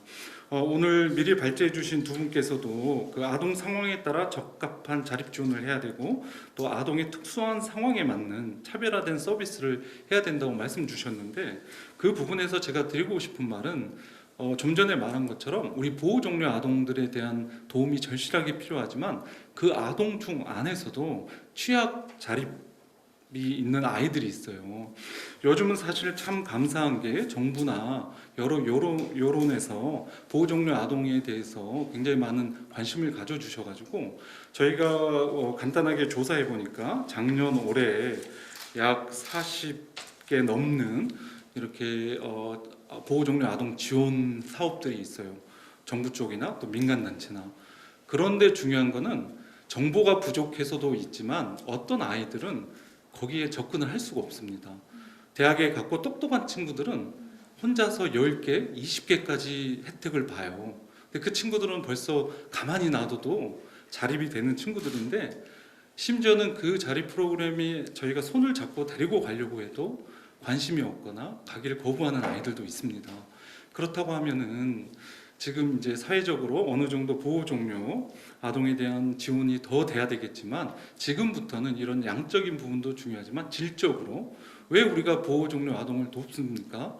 일반 아동보다 더 취약하기 때문이죠. 그렇다고 하면 보호 종료 아동 중에서도 정말 자립 취약이 있다면 그 아이들에게 더 세심하게 저희가 관심을 가져주면 좋을 것 같습니다. 사실은 작년 2020년도 자립지원 업무 매뉴얼을 보시면 자립지원 아동에 대해서 말할 때 경계선, 지적 지능 아동 및 자립 취약계층이라는 부분을 말은 하고 있습니다. 근데 구체적으로 취약 자립 아이들이 어떤 건지 말을 하지 않고 있어요. 딱 예를 들어서 경계선, 지적 지능 아동에 대해서만 말하고 있습니다. 그래서 제가 이제 드리고 싶은 말은 이거는 더 연구가 돼야 될 거라고 저는 믿어요. 그런데 제가 현재 아이들과 살고 있기 때문에 그리고 퇴소한 친구들을 만나다 보면은 제가 그냥 임의적으로 5개의 카테고리로 취약 보호 종료, 취약 자립 아동에 대해서 좀 나눠봤습니다. 첫 번째는 그러니까 보호 아동 중에 장애 아동이에요. 심리적인 것, 또 정신적인, 그러니까 장애인증이 있는 친구들이죠. 그리고 신체적으로 장애가 있는 친구들은 물론 지역사회 장애인 시설과 연합을 해서 저희가 자립이 될 수 있도록 돕겠지만 애매한 친구들이 있어요. 애매한 자립을 해야 되지만 또 겉보기에는 장애인이 아닌 것 같지만 정말 지원이 절실하게 필요한 그룹이 있고요. 두 번째는 2018-19년도에 연구가 됐더라고요. 경계선 지적 지능 아동. 이 아이들은 평균 지능이 조금 낮고 인지 장애가 가진 지적 장애인보다는 조금 높은 이런 경계성이라고 그래요. 그런데 이게 지금까지는 서아협에서 지원을 해줬는데 작년부터는 아동권리보장원에서 이걸 가지고 가셔서 지원 사업을 하시는데 사실은 이것도 제가 할 말이 많은데 이건 너무 시간이 오래 걸리기 때문에 저희 현장에 있는 사람들은 크게 도움을 받지 못합니다. 왜냐하면 너무 좀 여러 가지 각도에서 이론 중심이고 또 정책으로 가시는 것 같아요. 그래서 어려움이 있고요. 그래서 제가 세 번째 카테고리에 넣었던 거는 경계성 지적 지능 아동 사각지대입니다. 저희 아이들이 한 해에 여기 혜택을 보려고 종합 심리 검사를 받아보면 다 떨어져요. 왜 떨어지냐면 제가 임상 상담가 선생님이랑도 이야기를 해보니까 이 검사지만으로 질문에 체크한 것만으로 검사 결과가 나와서는 안 된다는 거죠. 근데 지금은 종합심리검사에서 떨어지면 지원을 못 받습니다. 근데 우리 아이들이 단체 생활을 하기 때문에 어떤 부분은 굉장히 빨리 대답을 하거든요. 근데 좀 경계성에서 경계성이 있다는 겁니다. 그래서 이 아이들은 더 특별하게 좀 관리가 케어가 필요할 것 같고요. 네 번째 카테고리는 아동 양육시설에서 보호 처분을 받은 친구들 6호나 10호 일명 소년원 갔다 온 친구들인데 사실 이제 여러 보고서를 보시면 이 카테고리 아이들이 사실은 저희가 돌보기가 가장 어렵긴 해요. 그런데 동시에 자립에 대해서 저희가 접근을 할 때도 취업을 하고 대학을 가고 이런 차원이 아니고 우리 보호 처분 아이들은 일상 생활이 가능한 게 자립이 될 수도 있어요. 그러니까 자립의 기준이 이 카테고리에 따라서 달라질 수 있다. 좀 섬세하게 접근하면 좋겠다라고 생각하고요. 마지막으로는 정서행동적 문제 치료 재활 아동. 다시 말해서 우울증이 좀 있거나 정신병원에 좀 입원했던 경력이 있던 친구나 또 자살 충동이 느껴지는 보호 종료 아동들이 있어요. 여기에 대해서는 정말 더 집중적으로 저희들이 좀 지원을 해야 되지 않을까. 그래서 이제 전체적으로 제가 드리고 싶은 말은 퇴소 전, 퇴소 후 이렇게 재원을 나눠봤는데 중요한 거는 우선 좀 기초 통계랑 세부적 연구가 됐으면 좋겠어요. 지금 사실 전국 단위가 됐던 서울시가 됐던 이런 취약계층 아동이 어떤 카테고리로 나눠져 있는지 도대체 몇 명의 아이들이 이런 상태인지를 저희들은 통계가 없다고 봐요. 그래서 여기에 대한 연구가 돼야 구체적인 정책이 나오든지 지원 대책이 나올 것 같습니다. 두 번째는 자립 취약 아동에 대한 특별한 매뉴얼이 생겼으면 좋겠어요. 그냥 자립 지원 아동에 대한 매뉴얼만 있는 게 아니고 취약계층 아동은 분명히 다르지 않습니까? 접근해야 될 방식이. 그래서 경계성, 지적 지능 여기만 하지 마시고 좀 전반적인 취약계층 카테고리가 됐던 연구를 해서 더 확장이 되면 거기에 맞는 아주 스페시픽한 매뉴얼이 나와서 실질적으로 아이들에게 도움이 되면 좋을 것 같습니다. 자립 전담 요원도 그래요. 사실 지금 현재 저희 시설 한 시설에서는 한 명의 자립 전담 요원 선생님이 퇴소한 아동 163명을 맡고 있어요. 거의 불가능한 거죠. 근데 이 아이들 중에서도 자립 취약 이렇게 정말 전문적인 케어가 필요한 친구들은 전혀 도움을 받을 수가 없고 또 전담 자립 지원 요원도 어떻게 좀 트레이닝이라든지 양성받기가 참 어렵습니다. 그 퇴소 후에 또 이 취약계층에 대한 자립 취약계층에 대한 특별한 매뉴얼이 있었으면 좋겠고요. 두 번째는 그 경제적 지원이 잘 되고 있다고 하시는데 우리 이쪽 계층 아이들은 사기라든지 범죄 때문에 너무 많은 피해를 보는 친구들을 직접 만나게 돼요. 그래서 좀 나눠서 줄 수 있는 예를 들어서 그 공공 후견인 제도라든지 장애인 신탁 제도가 여기랑은 안 맞을 수도 있겠지만 좀 여기에 대한 대책을 함께 고민해봤으면 좋을 것 같습니다. 또 주거 지원 같은 경우도 물론 이제 법에 근거해서 연장이 되는 친구들이 있는데 연장이 안 되는 카테고리가 있어요. 거기에 대해서 함께 고민했으면 좋겠고 나중에 통합 자립 지원 센터가 생기면 피난처 같은 역할을 정말 냉정하게 어떤 그 학자들이나 교수님들은 말씀하시는데 자립시켰으면 그냥 내버려둬라 죽든지 살든지 그게 자립이라고 말을 하시는데 사실은 이런 취약 자립계층 아이들은 정말 무너졌을 때 특별한 보살핌이 필요합니다. 그래서 쉼터, 피난처 같은 게 있었으면 좋겠습니다. 그 외에는 뭐 말씀을 많이 하셨기 때문에 간단하게 몇 가지만 좀 말씀드리고 끝맺고 싶습니다. 우선은 정부 쪽에서 또 민간 단체에서 너무 관심을 많이 가져줘서 어떻게 보면 저희 현장에 있는 사람 느낌은 유행 같아요. 그래서 이게 장기적으로 갔으면 좋겠는데 사실은 여기에서 발제하신 내용을 보면 그 전에도 많이 이런 의견들이 많았습니다. 근데 결국에는 예산이 확보가 안 되면 아무것도 일어나지 않아요. 그 전담 자립 요원 5년 동안 관리하라고 했는데 예산이 없어요. 그러면 당연히 안 되는 거죠. 저희가 백날 말을 해도 그렇다고 하면 예산이 정부에서 안 된다고 하면 민간 단체랑 어떻게 연결을 좀 했으면 좋을 것 같아요. 예를 들어서 저희 같은 경우는 전담 자립 지원팀이 그 공동 모금회에서 예산을 따서 어떻게든지 해보려고 하거든요. 좀 그런 민간 영역과 함께할 수 있는 방법. 또 민간 영역에서도 아주 훌륭한 단체들이 많아요. 아름다운 재단도 근 10년 동안 경험이 풍부하고 또 당사자 베이스 그러니까 보호 종료 출신 분들께서 만든 단체들이 있습니다. 거기를 정책적으로 좀 지원을 해주셔서 함께 이런 걸 해결할 수 있는 그런 기회를 줬으면 좋겠고요. 두 분께서 발제할 때 정말 좋았던 게 그 심리 정서 보호중 또 보호 경제적인 거는 어느 정도 이제 되고 있으니까 이걸 강조하셨는데 거기에서 전적으로 동의하고요. 근데 한 가지만 좀 제가 좀 높아심에 말씀드리고 싶은 거는 아이들이요 심리 상담 받는다 그러면 피해요. 낙인 효과 때문에. 그리고 또래 아이들이 놀릴 수도 있어요. 그리고 친하지도 않는데 보호 종료 후에 완전히 망가진 친구들이 있거든요. 사실 여러 가지 범죄라든지 여러 가지 문제 때문에 그런 아이들한테 상담을 권했을 때 받지 않아요. 그러면 사회적 심리 지원이라는 게 있습니다. 그게 뭐냐면 그러니까 사회적으로 그러니까 커피를 마시거나 같이 영화를 보거나 이렇게 정말 편안하게 상담해줄게가 아니고 정말 이렇게 자연스럽게 다가갈 수 있는 그런 접근법도 같이 우리가 고민하면 좋을 것 같습니다. 정말 마지막으로 드리고 싶은 말은 교육에 관련된 겁니다. 저희가 자립에 대해서 계속 고민을 할 때 외로워서 취업했다가 그만둔 친구들이 생각보다 많아요.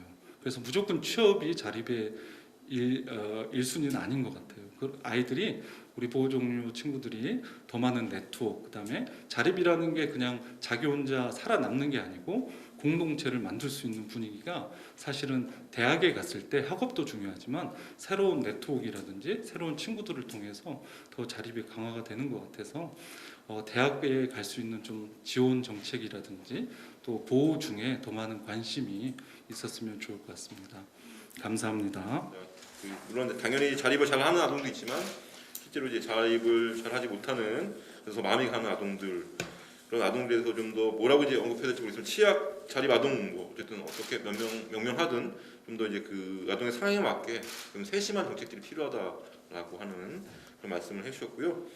그리고 또 실질적으로 이제 그 심리 정서 지원에서 또 이제 여러 가지 접근 방식에 있어서 좀 고민해야 될 부분들 이런 것들 좀 말씀해 주셨고, 예, 그래서 이제 말 그대로 현장에서 느끼시는 부분들 저희가 많은 이제 좀 참고를 할 수 있는 그런 내용들을 말씀해 주셨습니다. 다시 한번 감사드리고요. 네, 계속해서 우리 김윤현 자립전전 위원님께서 토론을 이어가 주시겠습니다.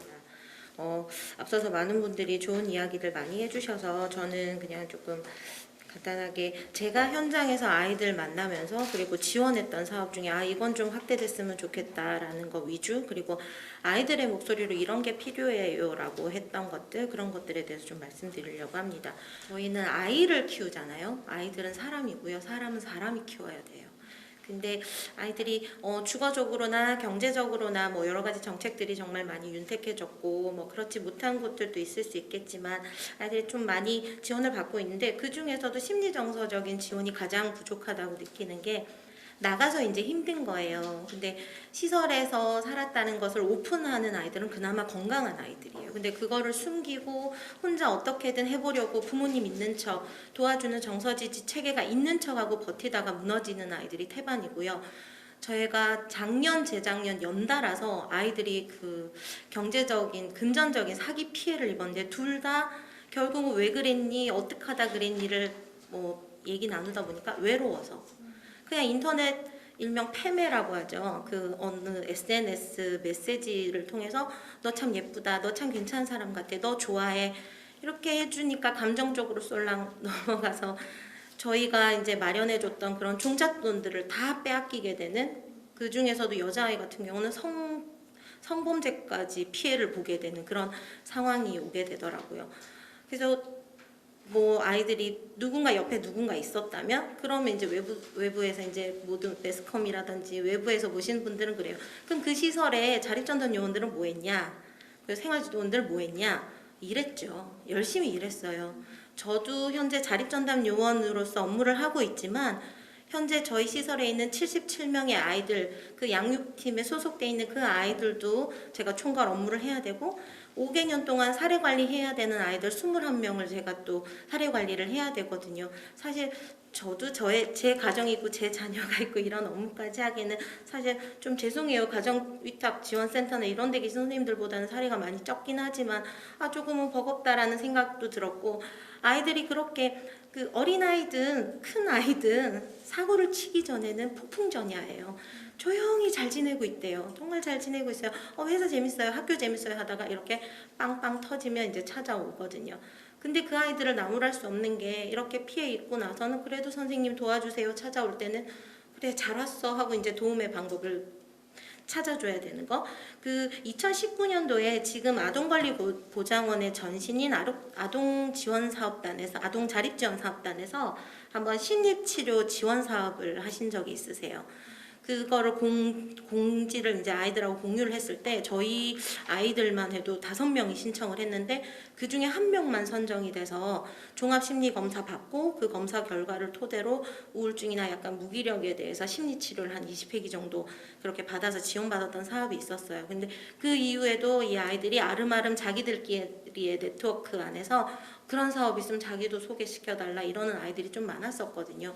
물론 상담 심리치료 받는 거 아이들 꺼려하고 싫어하는데, 그리고 재원에 있는 동안도 많이 하긴 하는데 그때는 막상 자기들은 필요하지 않다고 생각을 해요. 근데 밖에 나가봤더니 이건 좀 도움 필요하고 나 이게 좀 부족하고 그래서 그때서야 도움을 요청하는 아이들이 많고, 그마저도 지금까지의 아이들은 어쨌든 지원을 받던 안 받던 원가정이 있는 아이들이 대부분이죠. 근데 2010년 베이비박스 설치 이후 이 아이들은 이제 2030년이 되면 이 아이들이 만기 자립해서 나가게 됩니다.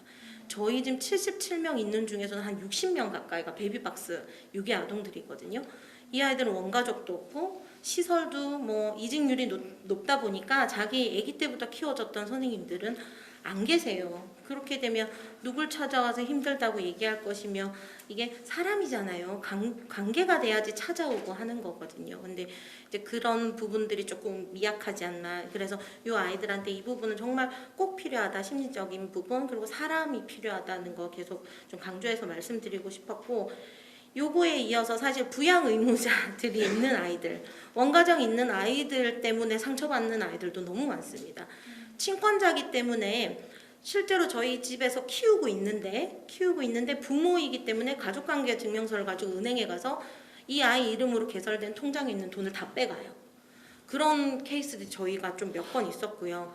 그리고 자립할 때 아이가 어쨌든 미성년자고 원가정으로 돌아가겠다고 본인이 선택을 했기 때문에 그러면 저희는 원가정에 있는 부모님, 연고자한테 아이가 요 정도 디딤치샷이 얼마 있고 용돈이 얼마 있고 이렇습니다. 설명해주고 인계하고 나면 뭐 빠르면 상반기 1분기 내에 혹은 뭐 1, 2년 내에 아이는 아무것도 가진 게 없어지고 그건 부모님들이 다 쓰고 그냥 쓰기만 해서 0만 돼도 괜찮아요. 아이 이름으로 온갖 통신사의 핸드폰 다 개통하셔가지고 아이 이름으로 저희한테 이제 신용보증회사에서 고지서가 날라오는 거죠. 그래서 부양하지도 않았으면서 친권을 가지고 있기 때문에 아이들 거를 이렇게 뺏어갈 수 있는 부모들 이 부분에 대해서도 어떻게 우리 그 부모가 아닌 우리 어른들이 아이들을 보호해줘야 되는 부분이라고 좀 생각을 하고요.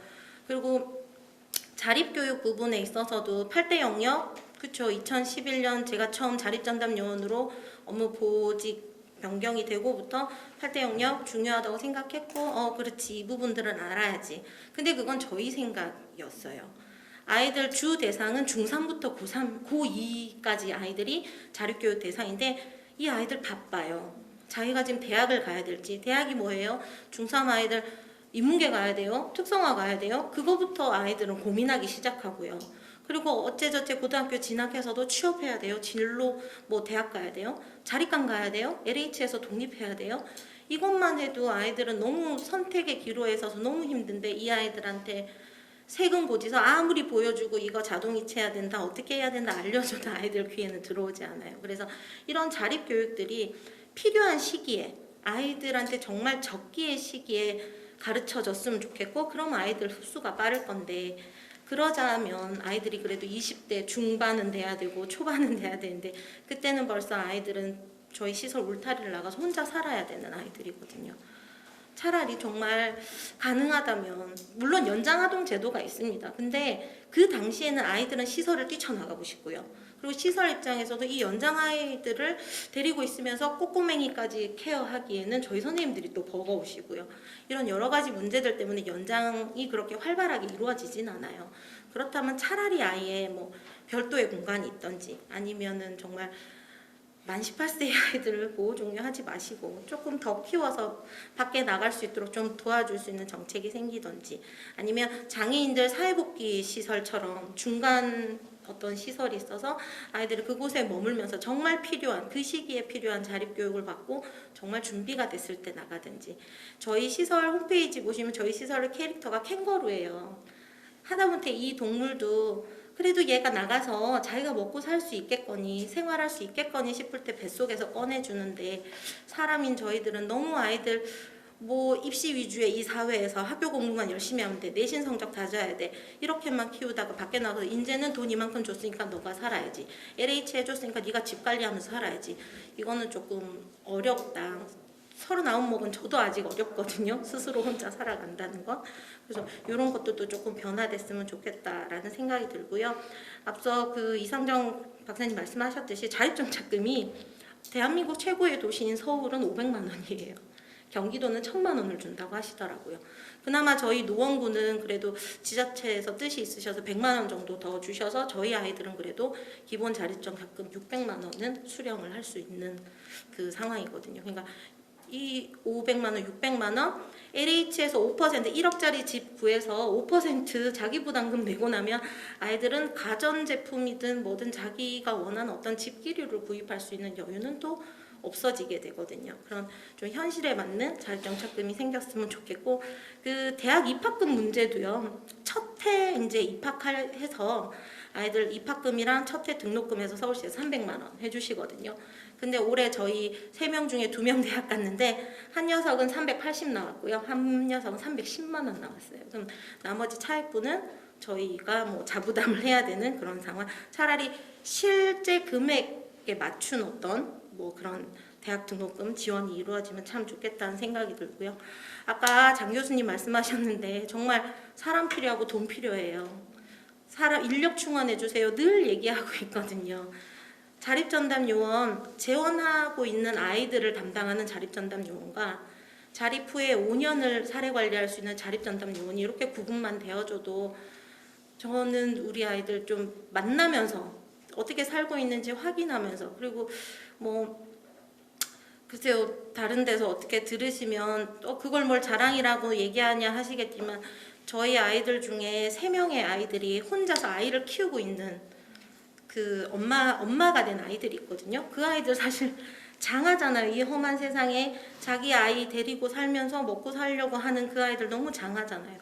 가끔 이렇게 좀 들여다보고 싶고 어떻게 좀 해주고 싶은데 정말 업무에 매여 있다 보면 그저 전화 그리고 메신저로밖에 뭐 아이들과 소통할 수 없어서 아이들을 좀 만나고 싶어요. 아이들 직접 만나고 싶고 장하다고 얘기해주고 싶고 정말 잘 살고 있다고 얘기해주고 싶은데 그 짧은 그 시간조차도 조금 허용되지 않는 이 현실이 조금 너무 힘겹다라고 조금 토로하고 싶고요.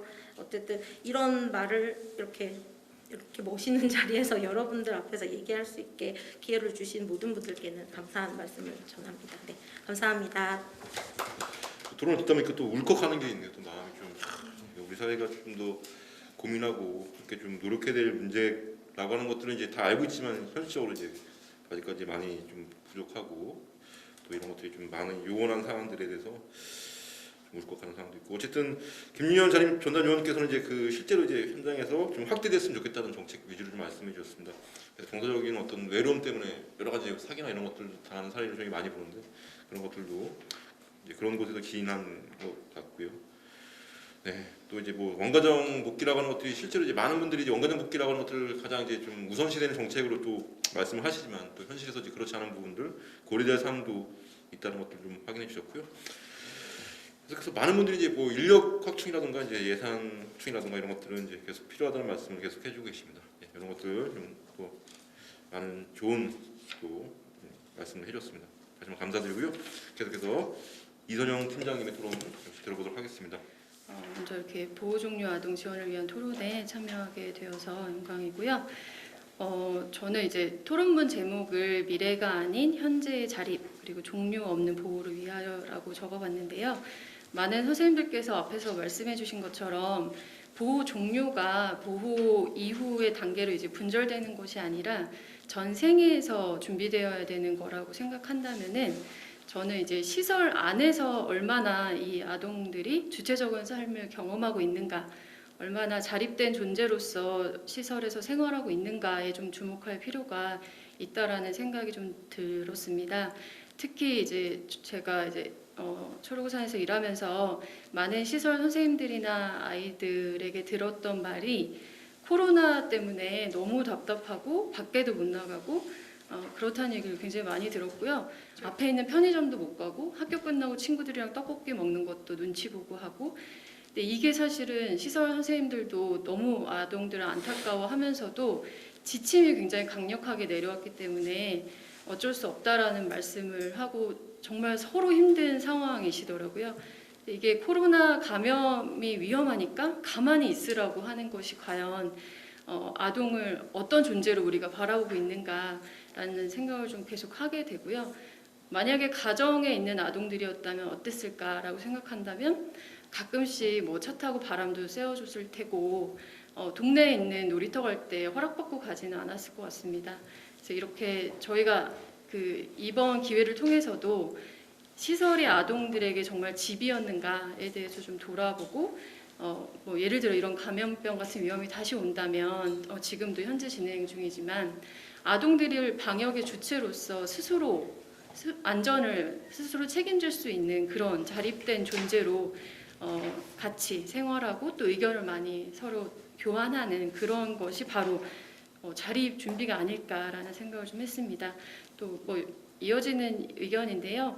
아동들 용돈 월 2, 3만 원이라 가지고 뭐 여자아이들 올리브영 가면은 한 5분이면 쓸 돈을 한 달에 가지고 생활하고 있다는 얘기 많이 듣고 있습니다. 뭐 예를 들어서 가정이었다면은 여행을 갈 때 우리가 뭐 한 200만 원쯤 필요한데 이거 우리 지금 아빠가 보너스를 못 받았어. 뭐 이런 얘기 서로 나눌 수 있잖아요. 그것처럼 시설에서도 시설 운영이나 뭐 어떤 프로그램을 할 때 아동들이랑 이런 부분에 대해서 좀 자주 의견을 나눈다면은 아동들이 2, 3만 원짜리의 경제 계획을 세우는 것이 아니라 함께 좀 큰 덩어리 예산도 좀 고려할 수 있고 평소에 의사결정하는 자율권도 좀 누릴 수 있을 것 같습니다. 이걸 계속 아동의 권한을 축소하는 쪽으로 보호되지 않도록 많이 좀 지원이 있었으면 좋겠고 종사자분들도 그 권한 안에서 굉장히 한정된 그 범위 안에서 운신하실 수 없는 답답함이 너무 많으시다고 듣고 있습니다. 그래서 이 부분에 대해서도 좀 실질적인 자율성 확보할 수 있는 것으로 많이 확대됐으면 좋겠습니다.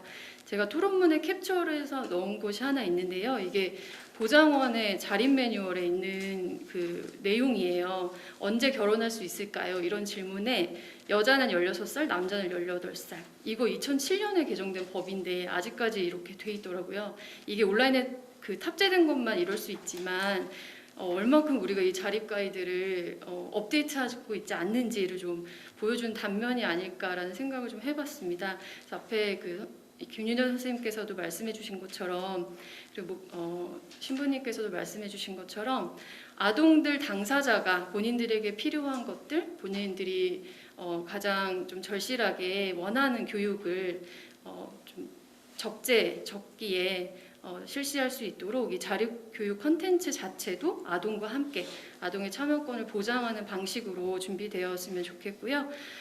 그리고 또 계속 말씀 나온 것처럼 아동들 지금 시설 보호되고 있는 아동들이 굉장히 크게 두 가지 유형으로 거칠게 나누자면은 베이비박스 유기 아동, 미취학 아동 연령대하고 학대 피해를 당해가지고 중고등학교 시절에도 유입되는 이렇게 크게 나눌 수 있는데 이 아동들을 케어하는 그 접근 방식이 굉장히 다르기 때문에 선생님들이 굉장히 어려워하시고 있고요. 그래서 선생님들을 위한 역량 강화가 굉장히 필요하다는 생각이 들고 계속 반복돼서 말씀하시는 것처럼 선생님들에게 또 과중한 업무가 추가로 지워지지 않을 수 있도록 인력과 예산이 많이 확충되어야 되고 그리고 이제 지자체별로 아동보호 전담요원이 투입이 되셨는데 이분들도 사실은 고용도 불안한 형태로 지금 배치가 되셨습니다.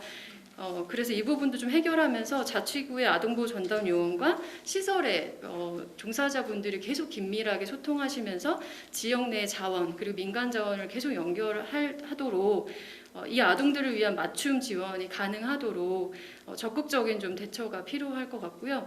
그렇게 해야지만 시설에 있는 동안 계속 말씀하신 것처럼 정서적 지원이 되고 그리고 경계성 장애가 있는 아동들은 특별 지원이 돼야지 종료 후에 자립이 가능할 수 있을 거라고 생각합니다. 이 부분은 정말 너무 자원이 부족한 거라서 또 한번 강조를 드릴 수 있을 것 같고요.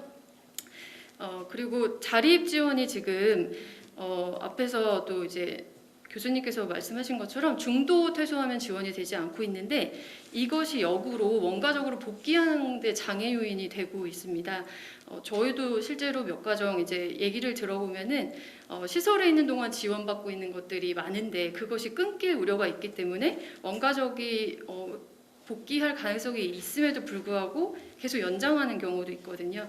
근데 이게 사실 부모가 이걸 선택할 수 있는 것 자체도 좀 문제적일 수 있다라고 생각합니다. 그래서 부모가 앞에서도 그 연구위원님 말씀하셨지만 11년, 12년씩 또는 어떤 아이들은 18년, 20년씩 이 시설에서 계속 있는 것이 아니라 원가족이 회복이 되면 계속 그 원가족을 지금 보호시설에서 아동에게 지원했던 것만큼 또 추가로 당분간은 지원하면서 이 아동이 가정에서 보호될 수 있도록 원가족이 있는 아동의 경우에는 이런 지원이 반드시 필요하다고 생각하고요. 그런 측면에서 중도 퇴소한 아동을 위한 자립 지원의 역할을 할 수 있는 센터라든지 전담 그 기능이 만들어지는 것은 반드시 필요하다라고 생각합니다. 우리가 가정 보호를 우선으로 생각한다고 말은 하는데 정말 우리가 가정을 우선적으로 보호하고 있는가? 시설에 들어오면 그냥 정말 퇴소할 때까지 있어야 하는가 문제에 대해서 좀 반드시 돌아볼 필요가 있다고 생각하고요. 그리고 저는 이제 개인적으로는 서울시 아동통합자립지원센터가 별도로 생기기보다는 기존의 아동자립지원단의 기능을 좀 추가하고 확대했으면 좋겠다라는 의견이긴 합니다만 어떤 것이 더 이 서비스를 분절시키지 않고 통합 관리할 수 있는지에 대해서 또 뭐 조사하고 계시다고 하니까 적절한 방법이 마련되었으면 좋겠고요. 그리고 이 쉘터 기능을 한다고 했을 때 어디까지 어느 아동 청소년까지에게 열어둘 것인가에 대한 좀 충분한 논의가 필요할 것 같습니다. 이 역시도 여가부처럼 그 탈가정 청소년까지도 포함하는 쉘터가 될 것인가, 아니면은 정말 시설에서 중도 퇴소하거나 보호 종료한 아동만 포함할 것인가.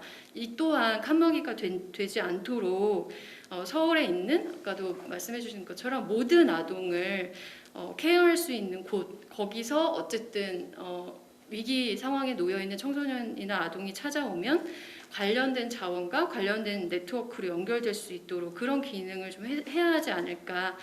사실 시설보다 시설 밖에 있는 아동들이 훨씬 많은 것도 사실이거든요. 예를 들어 학대 신고를 해서 분리가 됐을 때 중고등학생들 분리되면 시설로 가지만 가정 내 폭력을 견디지 못해서 가정 밖으로 그냥 탈가정해 버리는 아동들은 시설로 오지 않는 경우가 굉장히 많기 때문에 이 아동들, 청소년들까지도 좀 포용할 수 있는 그런 기능이 좀 추가되기를 바라고요.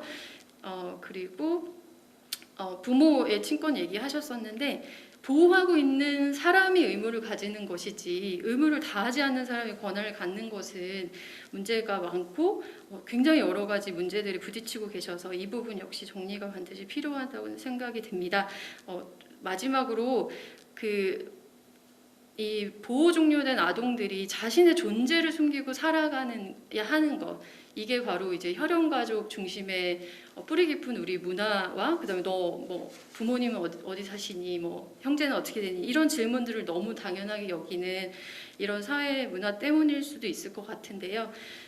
내 존재가 그냥 나로 자유롭게 드러났을 때 정말 자립이 가능하다라고 생각하고, 그래야지만 아까 앞에서 말씀하신 것처럼 1인 가족을 지원하는 그런 커뮤니티에 내 존재 그대로 드러내서 참여할 수 있고 또 네트워킹 될 수 있고 퇴소한 아동끼리 또 마치 동창회 하듯이 모일 수 있고 그럴 수 있을 것 같습니다. 그래서 이 아동들의 존재 그대로 인정받고 차별받거나 배제되지 않는 그런 또 인식 개선도 서울시에서 또 함께 노력해 주셨으면 하는 바람입니다. 네, 이상입니다. 생각해볼 거리를 좀 주셨던 것 같아요. 그러니까 현재자께서 그 시설 안에서 이제 생활을 할 때 좀 더 자립적이고 주체적으로 이제 생활할 수 있는 그런 것들에 대한 필요성을 말씀하셨고요. 저는 자율권을 가지고 당사자들이 이제 많은 참여를 했을 때 그것들이 또 이제 자립에 또 다른 이제 지원이다라고 하는 말씀을 해줬습니다. 그 기존의 여러 가지 어떤 체계들과 연관지어서 서울시 아동자립지원센터, 통합지원센터 같이 뭐 아니면 기존의 아동통합자립지원단의 뭐 여러 가지 역할들을 확대할지 뭐 이런 것들 좀 논의를 해봐야겠지만 그런 말씀해 주시면서 우리 사회 인식들, 어떤 혈연 중심의 인식들 이런 것들 좀 변화가 필요하다. 아이들을 존재 그대로 이제 인정하는 그런 인식의 변화가 필요하다라는 말씀을 마지막에 해주셨습니다. 네, 다시 한번 감사드리고요. 자, 계속해서 박하나 자립지원전담위원회 를 들어보도록 하겠습니다. 네, 앞에서 정말 많은 말씀들 해주셨고 사실 동의되고 공감 가는 내용들이 참 많이 있었습니다. 저는 좀 가정위탁지원센터 내에서 자립지원 전담요원으로 일하면서 느꼈던 부분들 그리고 필요하다고 생각되는 부분들을 좀 말씀드리려고 하고요. 같은 과정을 겪고 있는 주체다라고 생각을 하고 전제를 하고 이러한 부분들이 논의가 되어야 된다고 생각합니다. 그래서 태어나서 영유아기, 유아기, 청소년기 등 발달 단계에서 주어져야 하는 자극과 학습이 1차적으로 충분히 지원이 되어야 합니다. 그것이 충분한 상태에서 보호 종료 아동의 자립을 위해 조금 더 우리가 지원해야 할 것이 무엇인지 논의하는 것이 필요하다고 생각합니다. 지금 토론회에 참여하고 계신 분들은 자립이 완성되는 나이가 몇 세라고 생각하시나요? 이 질문을 꼭 드리고 싶었는데요. 저 또한도 자립을 이루어가고 있는 과정 중에 하나이지 않을까라고 생각을 하고 있습니다. 모두 자신의 상황에 비추어서 다른 답들을 좀 갖고 계실 텐데요. 보호 종료 아동들도 마찬가지입니다. 각자가 성장한 상황과 환경 그리고 준비 정도에 따라 이러한 부분들이 달라진다라는 부분이고요. 그리고 보호 종료 아동이라고 해서 동일하다라고 판단하지 말고 일괄적인 지원을 하기보다는 개별화된 지원이 필요하다고 생각합니다. 보호 종료 아동이라고 하면 앞에서 언급해 주셨지만 보호시설, 공동생활가정, 위탁가정에서 보호된 아동들입니다. 그렇기 때문에 사실 성장 환경이 굉장히 다릅니다. 보육시설에서 이제 생활했던 아이들과 그리고 정말 친인척, 위탁세대로 친인척들과 함께 생활한 아동들은 자립, 보호 종료 이후에도 받을 수 있는 지지체계 자체가 굉장히 다릅니다. 이러한 부분들을 판단해서 개별화된 지원이 필요하고 아까 이제 김윤영 선생님께서 말씀해 주셨듯이 보호 종료 아동들은 보호 연장이 되지만 사실 탈시설을 원하는 아이들도 있어서 시설에서는 만 18세가 되면 대부분 종료가 된다라고 합니다. 하지만 가정위탁 아동들 같은 경우에 보호 연장 사유가 발생을 할 시에는 보호 연장이 기본적으로 되고 그리고 그렇게 됐을 때는 23세에서 25세 정도 됐을 때 보호 종료가 되는 것이 현실입니다. 그러다 보니 사실 만 18세에 종료되는 아이들과 그리고 23세, 25세 대학을 다 졸업하고 종료되는 아이들의 상황이 굉장히 다르다라는 부분들을 꼭 생각을 좀 해주셨으면 좋겠습니다.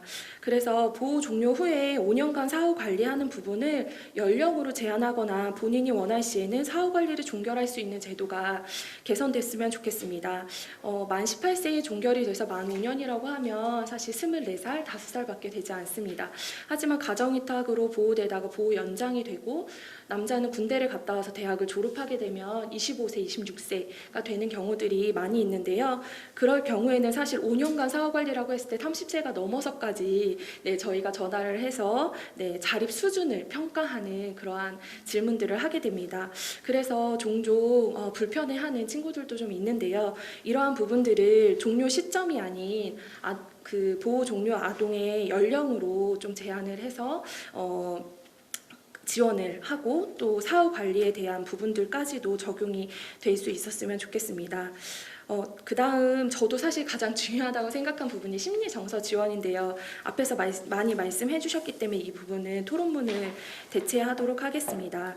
그리고 이제 보호 연장이 돼서 학교를 다니고 있는 친구들 중에 대학생 친구들도 있지만 직업 전문학교나 평생교육 과정 지원을 과정을 하고 있는 친구들이 있는데요.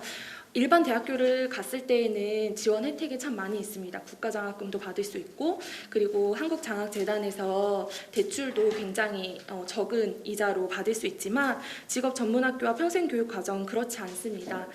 근데 보호대상 아동 중에 기초학력이 낮고 학업 성취도가 높지 않은 아이들이 많이 있습니다. 하지만 이 친구들이 고등학교 졸업하고 바로 취업 전선에 나가게 되면 서비스직 혹은 아르바이트, 파트타임밖에는 할 수가 없는 것이 현실입니다. 그렇기 때문에 선택할 수 있는 게 직업전문학교와 평생교육과정의 학위를 취득하는 것인데요.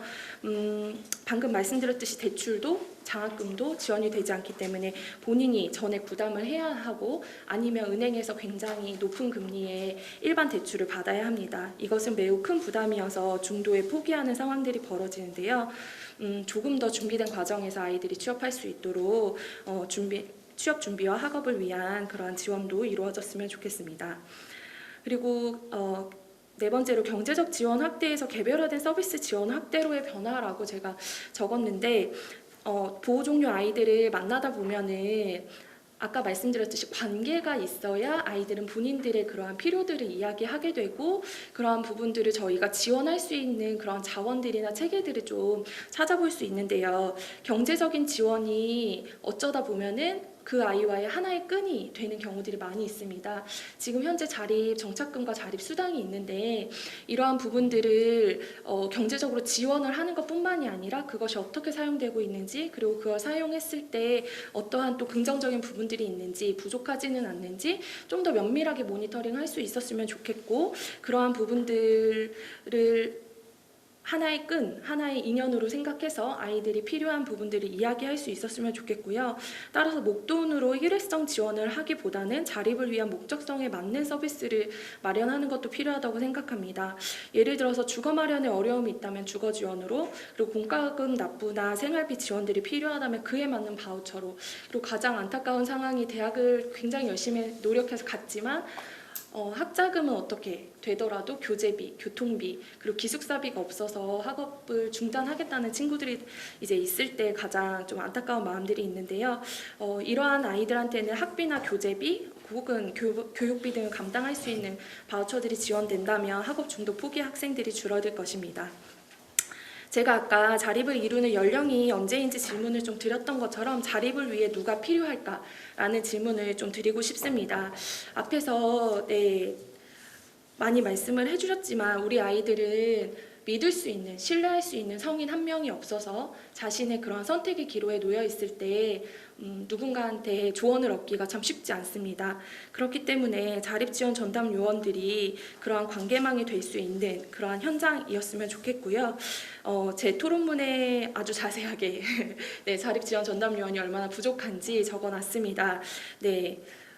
기준대로만 배치가 된다 하더라도 자립 준비 중인 아동들 100명과 자립 보호 종료 아동 100명을 관리를 해야지만 그마저도 지금은 배치되어 있지 않습니다. 그래서 자립지원 전담요원의 어깨가 굉장히 무겁습니다. 관련된 부분들을 개선해 주시면 좋겠고 사실 아이들이 조금 그런 자립지원 전담요원한테 전화를 하기보다는 자기가 필요한 정책들을 찾아서 관련된 정보들만 얻어도 괜찮은 아이들이 있습니다. 그런 아이들은 사실 전담 상담 인원만 배치가 된다고 해도 좀 효과적일 거라고 생각합니다. 최근에 LH에서 보호 종료 아동들을 위한 전담 상담원을 배치를 해서 굉장히 좋은 효과를 얻었는데요.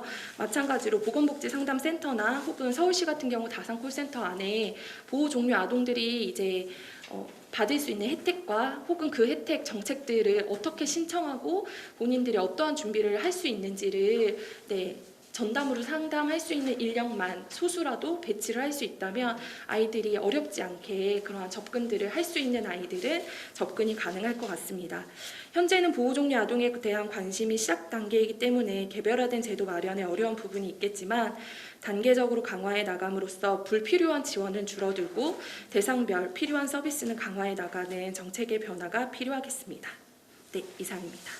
발제 토론을 들으면서 어쨌든 이제 저희가 보호종료 아동이라고 지금 통칭하고 있지만 또 아동들도 이제 저희랑 마찬가지로 다 상황이나 이런 성향들이 굉장히 다르기 때문에 그런 상황이나 또 성향이나 이런 것들에 맞게끔 이제 좀 세심한 어떤 정책 접근이 필요하다는 생각들을 계속 하게 되는 것 같습니다.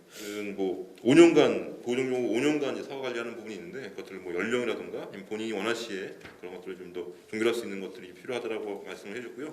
또 상대적으로 이제 대학을 진학하는 그런 아이들 외에도 평생교육이라든가 직업전문 학교를 선택하는 그런 아이들에게도 좀 충분한 지원이 필요하다는 말씀들 해주셨습니다. 계속해서 공통적으로 말씀하시는 것도 이제 어떤 자립지원 전담 요원의 확충 이런 것들이 좀 필요하다는 말씀들을 계속 해주시는 것들 그만큼 이제 현장에서 공통적으로 느끼는 부분이기 때문에 말씀을 해주시는 거라고 생각하고요. 또 마지막에 재원해 주시는 것들은 굉장히 좋은 재원이라고 생각됩니다. 120 다산 콜센터에 두던 아니면 이제 독립적으로 두던 그런 이제 정보라도 이제 좀 안내를 받을 수 있는 그런 전화 같은 것들이라도 있으면 훨씬 더 많은 아동들에게 좀 도움이 될 거라는 생각들을 했습니다. 이렇게 토론 들어봤고요. 계속해서 송준서 가족담당관의 토론을 들어보도록 하겠습니다. 오늘 현장의 이제 생생한 목소리들과 전문가님들의 여러 제안들 이런 것들을 들으면서 이제 상당히 무거운 책임감이 느껴지는데요. 현재 서울시에서도 보호 종료 아동에 대한 지원에 대한 여러 고민들과 정책 검토를 하고 있습니다. 다만 아까도 이제 계속 말씀들을 하셨는데 이제 코로나로 인한 그 여러 가지 예산 집행의 한계나 인력 운영의 한계들이 있습니다. 그래서 상당히 또 애로사항들이 있는 것도 사실이고요. 하지만 오늘 나온 좋은 의견들, 제안들 참고해서 좀 더 진일보한 정책들이 수립돼서 시행되도록 노력하겠습니다. 지원 방향에 대해서 설명을 좀 드리겠습니다.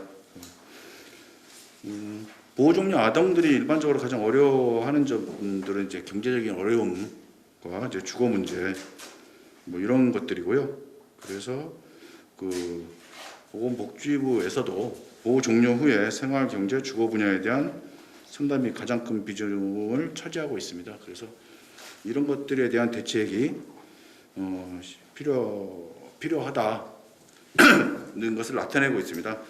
서울시 자립지원 정책은 중앙정부 정책에 맞춰서 자립수당, 자립지원금, 지원 등 생활지원 분야하고 주거지원 분야로 나뉠 수 있는데요. 이 중에서 이제 가장 기본적인 생활을 보장하는 주거지원에 중점을 두고 추진을 하고 있습니다. 그 서울시의 그 주거 제공 사업으로는 자립형 그룹홈이 있습니다. 이것은 그 보호 종료 아동의 안정적인 자립을 위해서 지원하는 주거 사업으로 20개소를 운영하고 있고요. 서울시 소유 주택에 보호 종료 아동 2명 내지 4명이 거주하는 형태로 현재 총 50명이 생활을 하고 있습니다. 그래서 이 주택에 거주하는 보호 종료 아동의 사례 관리 및 자립교육과 주택 수리, 화재 보험 등의 생활 지원을 위해서 아동 자립 지원단 또는 이제 아동복지시설 소속의 자립 전담 요원이 지속적으로 관리를 하고 있습니다.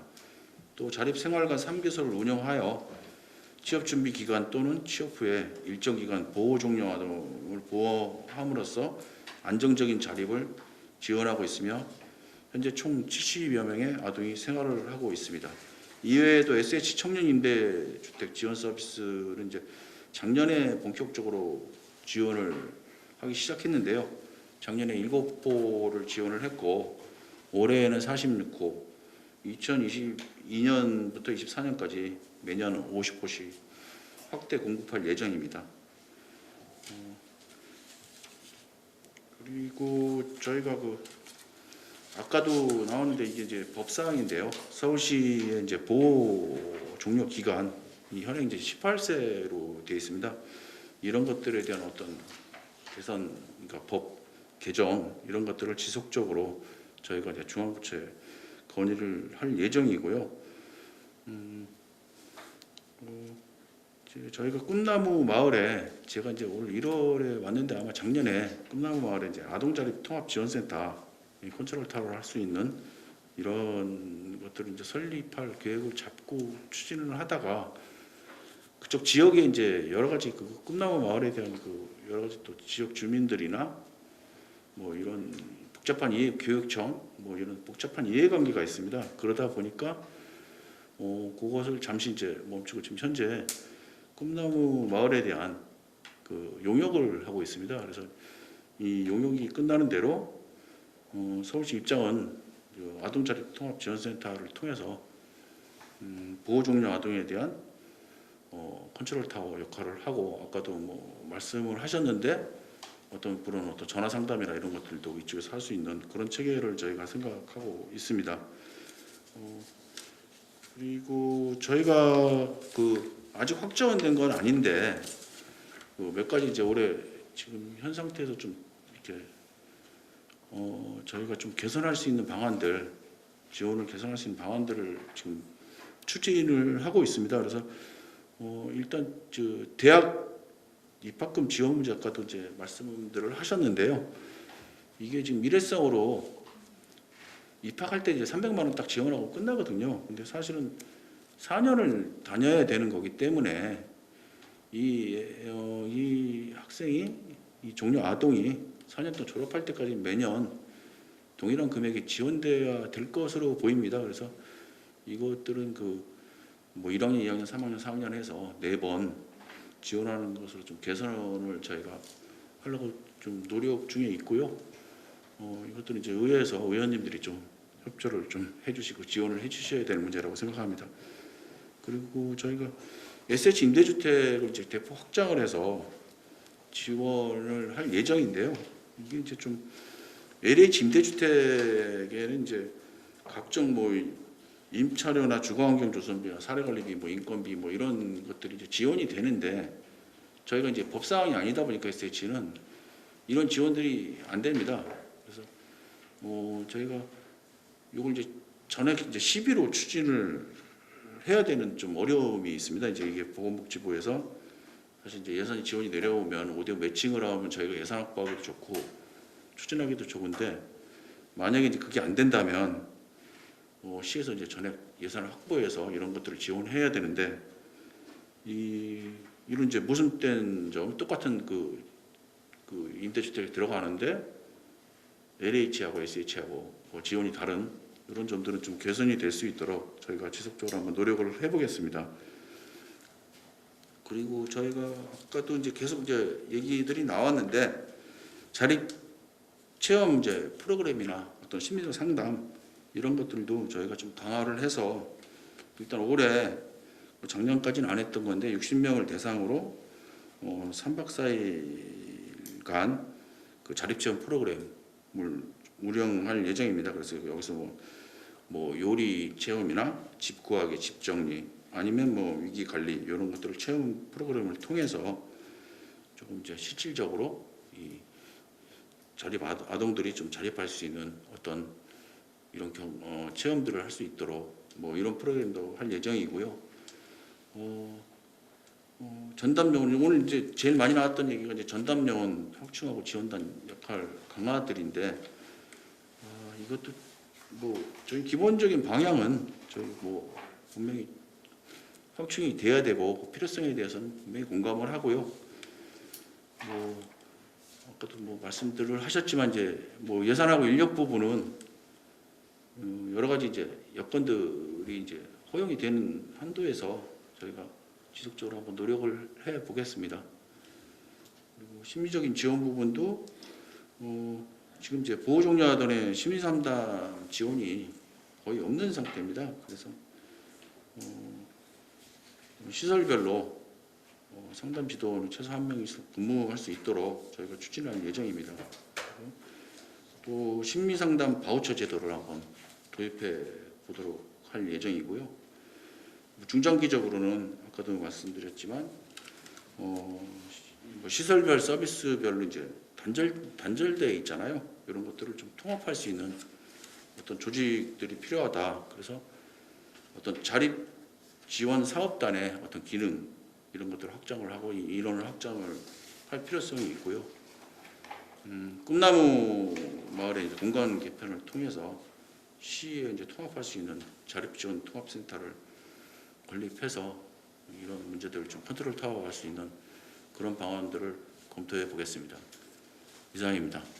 여러 가지 책임감이라든가 또 이제 그런 고민들을 느끼셨다는 말씀을 해주셨고요. 현재 서울시의 여러 가지 정책들과 앞으로의 어떤 계획된 것들 그리고 고민들 그런 것들을 말씀해 주셨습니다. 이제 앞으로 토론회를 바탕으로 이제 계속해서 이제 고민하시고 함께 노력을 하실 거라고 생각하고요. 다시 한번 감사하다는 말씀드리겠습니다. 네, 그리고 이제 그 마지막 토론자신데요.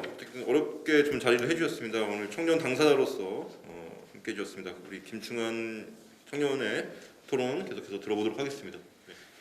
저는 17살에 17년 동안 살았던 꿈나무 마을을 중도 퇴소했고요. 고등학교를 졸업할 때까지 법무시설에 지내다가 지금은 회사하고 비영리단체에서 일하면서 모은 돈으로 보증금을 마련했고 LH 전세임대로 은평구 구산동에 살고 있습니다. 보육원을 퇴소하고 다른 친구들에 비해서 조금 잘 살고 있다고 생각을 하고요. 저처럼 저는 2016년도에 중도 퇴소해서 자립정착금 지원을 받을 수가 없게 됐거든요. 근데 이거를 저는 사전에 이제 법무시설에서 알아봐 줘가지고 못 받는다는 걸 알고 정확하게 그 상황을 인지하고 19살 때 특성화고등학교 특성상 2학기 때부터 일할 수 있는 거를 이용해서 최소한의 생계 대책을 마련했습니다. 네, 그리고 운이 좋게도 은평구에 있는 청소년 도선 작공이라는 비영리단체에서 인연을 맺게 되어 고교에서 좋은 어른들을 만나서 존재 조건과 화해하기 시작했고 무엇보다 재기를 찾게 되었다는 점에서 참 운이 좋았던 것 같습니다. 네. 보호 종료 이전에 중도 퇴소한 친구들 같은 경우는 자립 정착금을 지원을 못 받거든요. 저는 이 친구들 같은 경우는 소급 지원을 해줘야 된다고 생각을 합니다. 시설에 나온 친구들은 다른 친구들 지원을 못 받은 친구들은 시설에 나와서 다른 친구들 집에 얹혀 살고 LH 전세임대 사업의 5% 자기 부담금 때문에 지원을 할 수 없는 형편이 됐습니다. 그래서 이 친구들 같은 경우는 자립정착금 소급을 해줘야 된다고 생각합니다. 그리고 실질적인 프로그램 제공을 해야 된다고 생각합니다.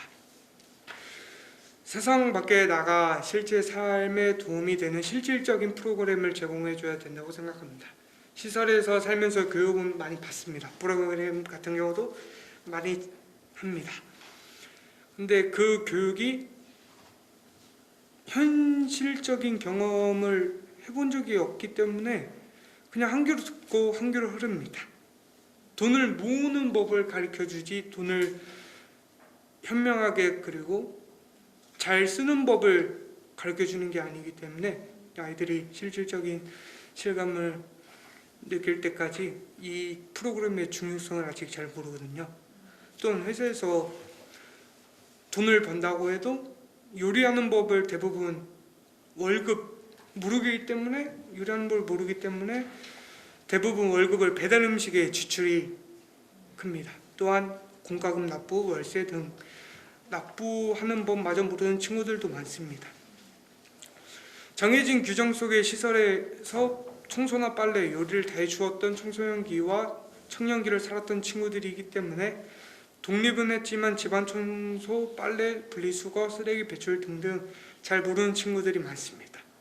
저 또한 이 많은 것들을 잘 모릅니다. 아직도. 네.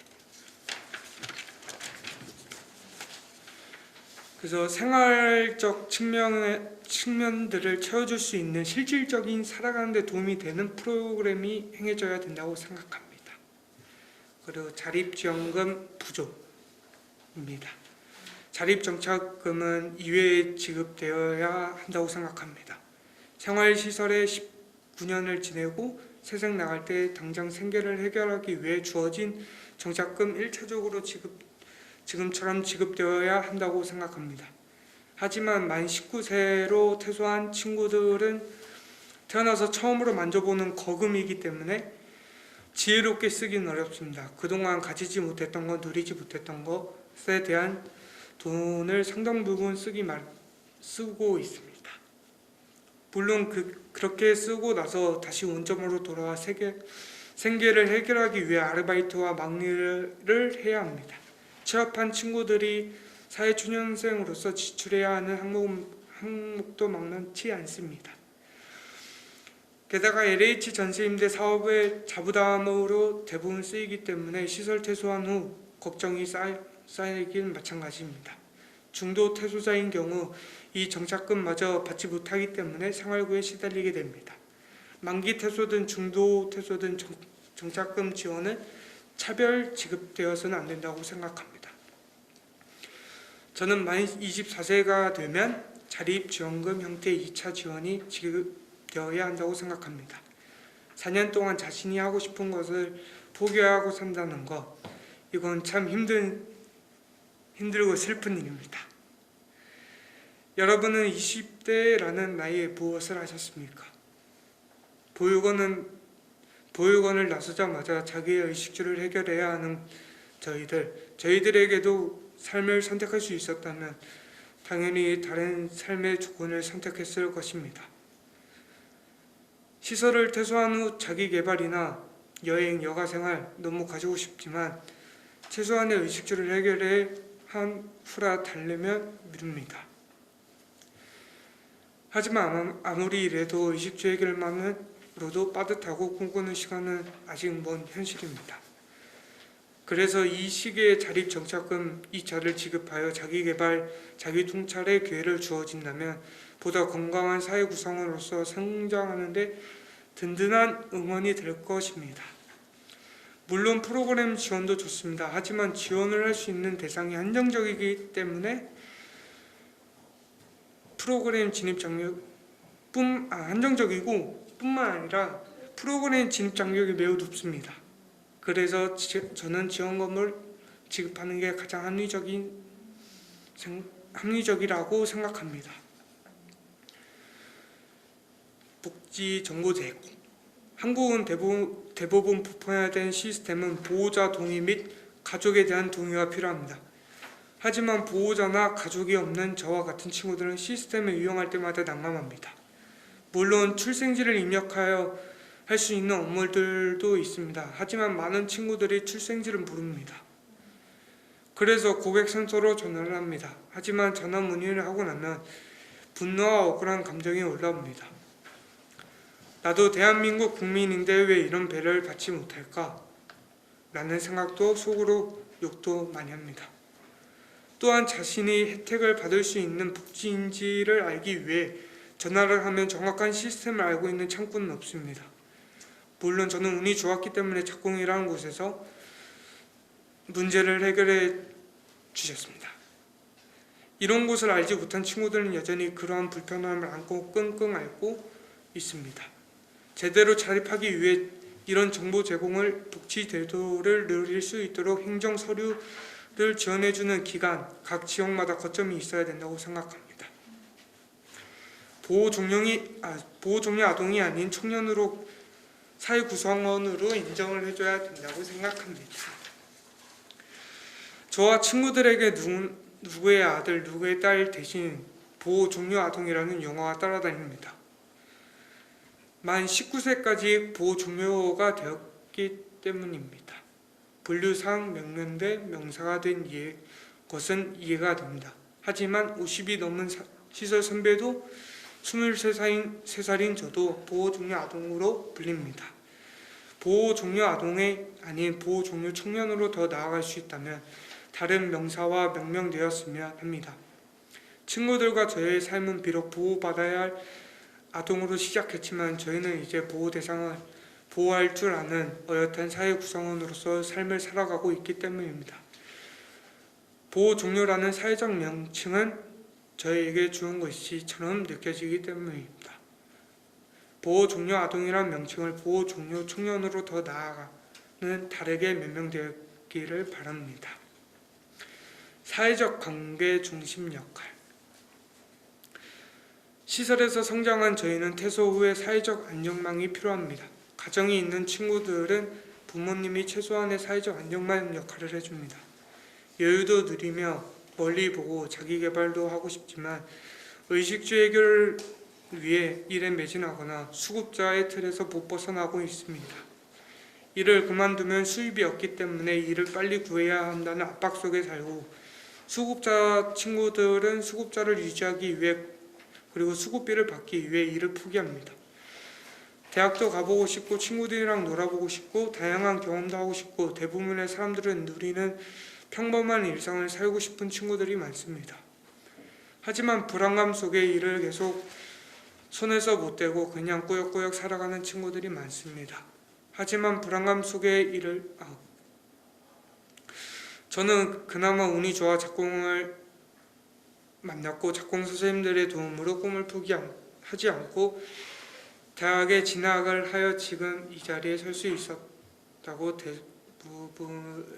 있었습니다. 지원금 퇴소 전 실질적인 교육, 이것도 중요합니다. 하지만 작공 같은 지역사회의 거점처럼 존재하면 좋겠습니다. 슬픔이나 분노가 몰려올 때, 서울 쳤을 때, 돈 문제가 발생했을 때, 어떻게 살아야 할지 모를 때, 삶을 포기하고 싶을 때 살다 보면 이런 순간들이 꽤 자주 옵니다. 이럴 때 언제든지 가도 어떤 문제를 안고 가도 환영받을 수 있는 곳, 그래서 다시 힘내 내 인생을 살아가고 싶게 하는 곳이 무엇보다 절실합니다. 퇴소는 했지만 사회적 걸음마를 떼지 못한 저에게 절실한 것은 마음으로 기대고 실질적으로 도움을 받을 수 있는 곳입니다. 사회 안정망, 저에게 절실한 사회 안정망은 사회 관계망입니다. 퇴소 후 진정한 자립을 할 때까지 동행해 주던 작품 같은 거점 기관을 지역사회에 구축되었으면 합니다. 작년부터 TV로 반영된 만큼 저희들의 문제인 사회적 사안으로 주목받기 시작했습니다. 감사할 일입니다. 버려진 저희를 키워주셔서 감사합니다. 만 19세가 되어 세상 밖에 나갈 때 정착금 지원해 주셔서 감사합니다. 다양한 제도와 프로그램으로 관심을 가져주셔서 감사합니다. 하지만 저희는 진정한 자립하고 사회 구성원으로서의 제 역할을 다해가는 시민으로 성장하기 위해 여전히 미흡합니다. 현실적인 지원이 아니라 제도적으로, 정서적으로, 경제적으로 실질적인 지원을 부탁합니다. 열심히 살아가겠습니다. 이제 잘 지내고 있는 데는 이제 뭐 정확한 정보를 일단 알았던 것들, 그리고 계속해서 말씀하셨지만 사회적 관계망이라고 할까요? 작공에서 이제 좋은 어른들을 만나서 함께할 수 있는 분들을 만났기 때문에 이제 그렇게 됐다라고 하는 것들을 좀 굉장히 생각했고요. 실질적인 여러 가지 좀 제언도 해줬습니다. 그러니까 중도 퇴소한 친구들에게도 어쨌든 장착금 같은 지원이 필요하다라는 것들, 그리고 좀 실질적인 어떤 교육이 필요하다. 좀 그리고 이것도 이제 좀 고민해봐야 될 것인데, 어쨌든 19세라고 하는 나이에 이제 그 자립정착금을 받았지만 그것들을 잘 사용하기는 사실 쉽지 않은 것이고, 저희가 이제 법적으로 이제 5년 동안의 어떤 지원이나 이제 보호 기간이 끝날 때 다시 한번 이제 그런 것들의 제공이 필요하다라고 하는 것들을 말씀해줬고요. 또 이제 정보 제공에 있어서 좀 차별을 받는 것들이 있다. 그리고 이제 어떤 우리 사회 인식들 몇 명에서 이제 그런 것들이 드러나는 것인데, 그런 것들도 좀 같이 좀 고민해봐야 될 것 같고요. 계속해서 마지막에 다시 한번 이제 사회적 관계망이라고 하는 것들을 강조해 주셨습니다. 다시 한번 발제해 주신 우리 김충환 청년에게 감사드리겠습니다. 네, 이렇게 해서 이제 그 두 분의 발제자와 6번의 토론을 들었고요. 시간상 마무리 발언을 좀 이제 듣지는 않고 좀 이렇게 좀 토론을 마무리해야 될 것 같습니다. 어쨌든 이제 오늘 많은 제안들이 나왔고 정책들이 나왔지만 이게 한 번에 해결된다고 생각하지 않습니다. 계속해서 이제 여러 가지 이제 인력이나 예산 확보가 이제 필요할 텐데요. 이것들은 그 필요성이나 이런 것들을 이제 시에서 우리 사회가 같이 인지해야 되고, 또 그러기 위해서는 계속해서 이제 지속적으로 많은 분들의 목소리가 좀 나와야 된다고 생각합니다. 저 또한 이제 그렇게 함께 하실 거고요. 여기 함께 하신 분들, 또 가졌지만 이제 보건복지위원회 뭐 의원님들, 이영실 위원장님 비롯한 의원님들, 또 우리 민생실천위원회 의원님들 함께 해주실 거라고 믿고요. 앞으로 함께 노력해야겠다라고 하는 생각을 가지면서 함께 이렇게 토론에 마치도록 하겠습니다. 다시 한번 토론에 함께 해주셔서 감사합니다. 네, 감사합니다. 네.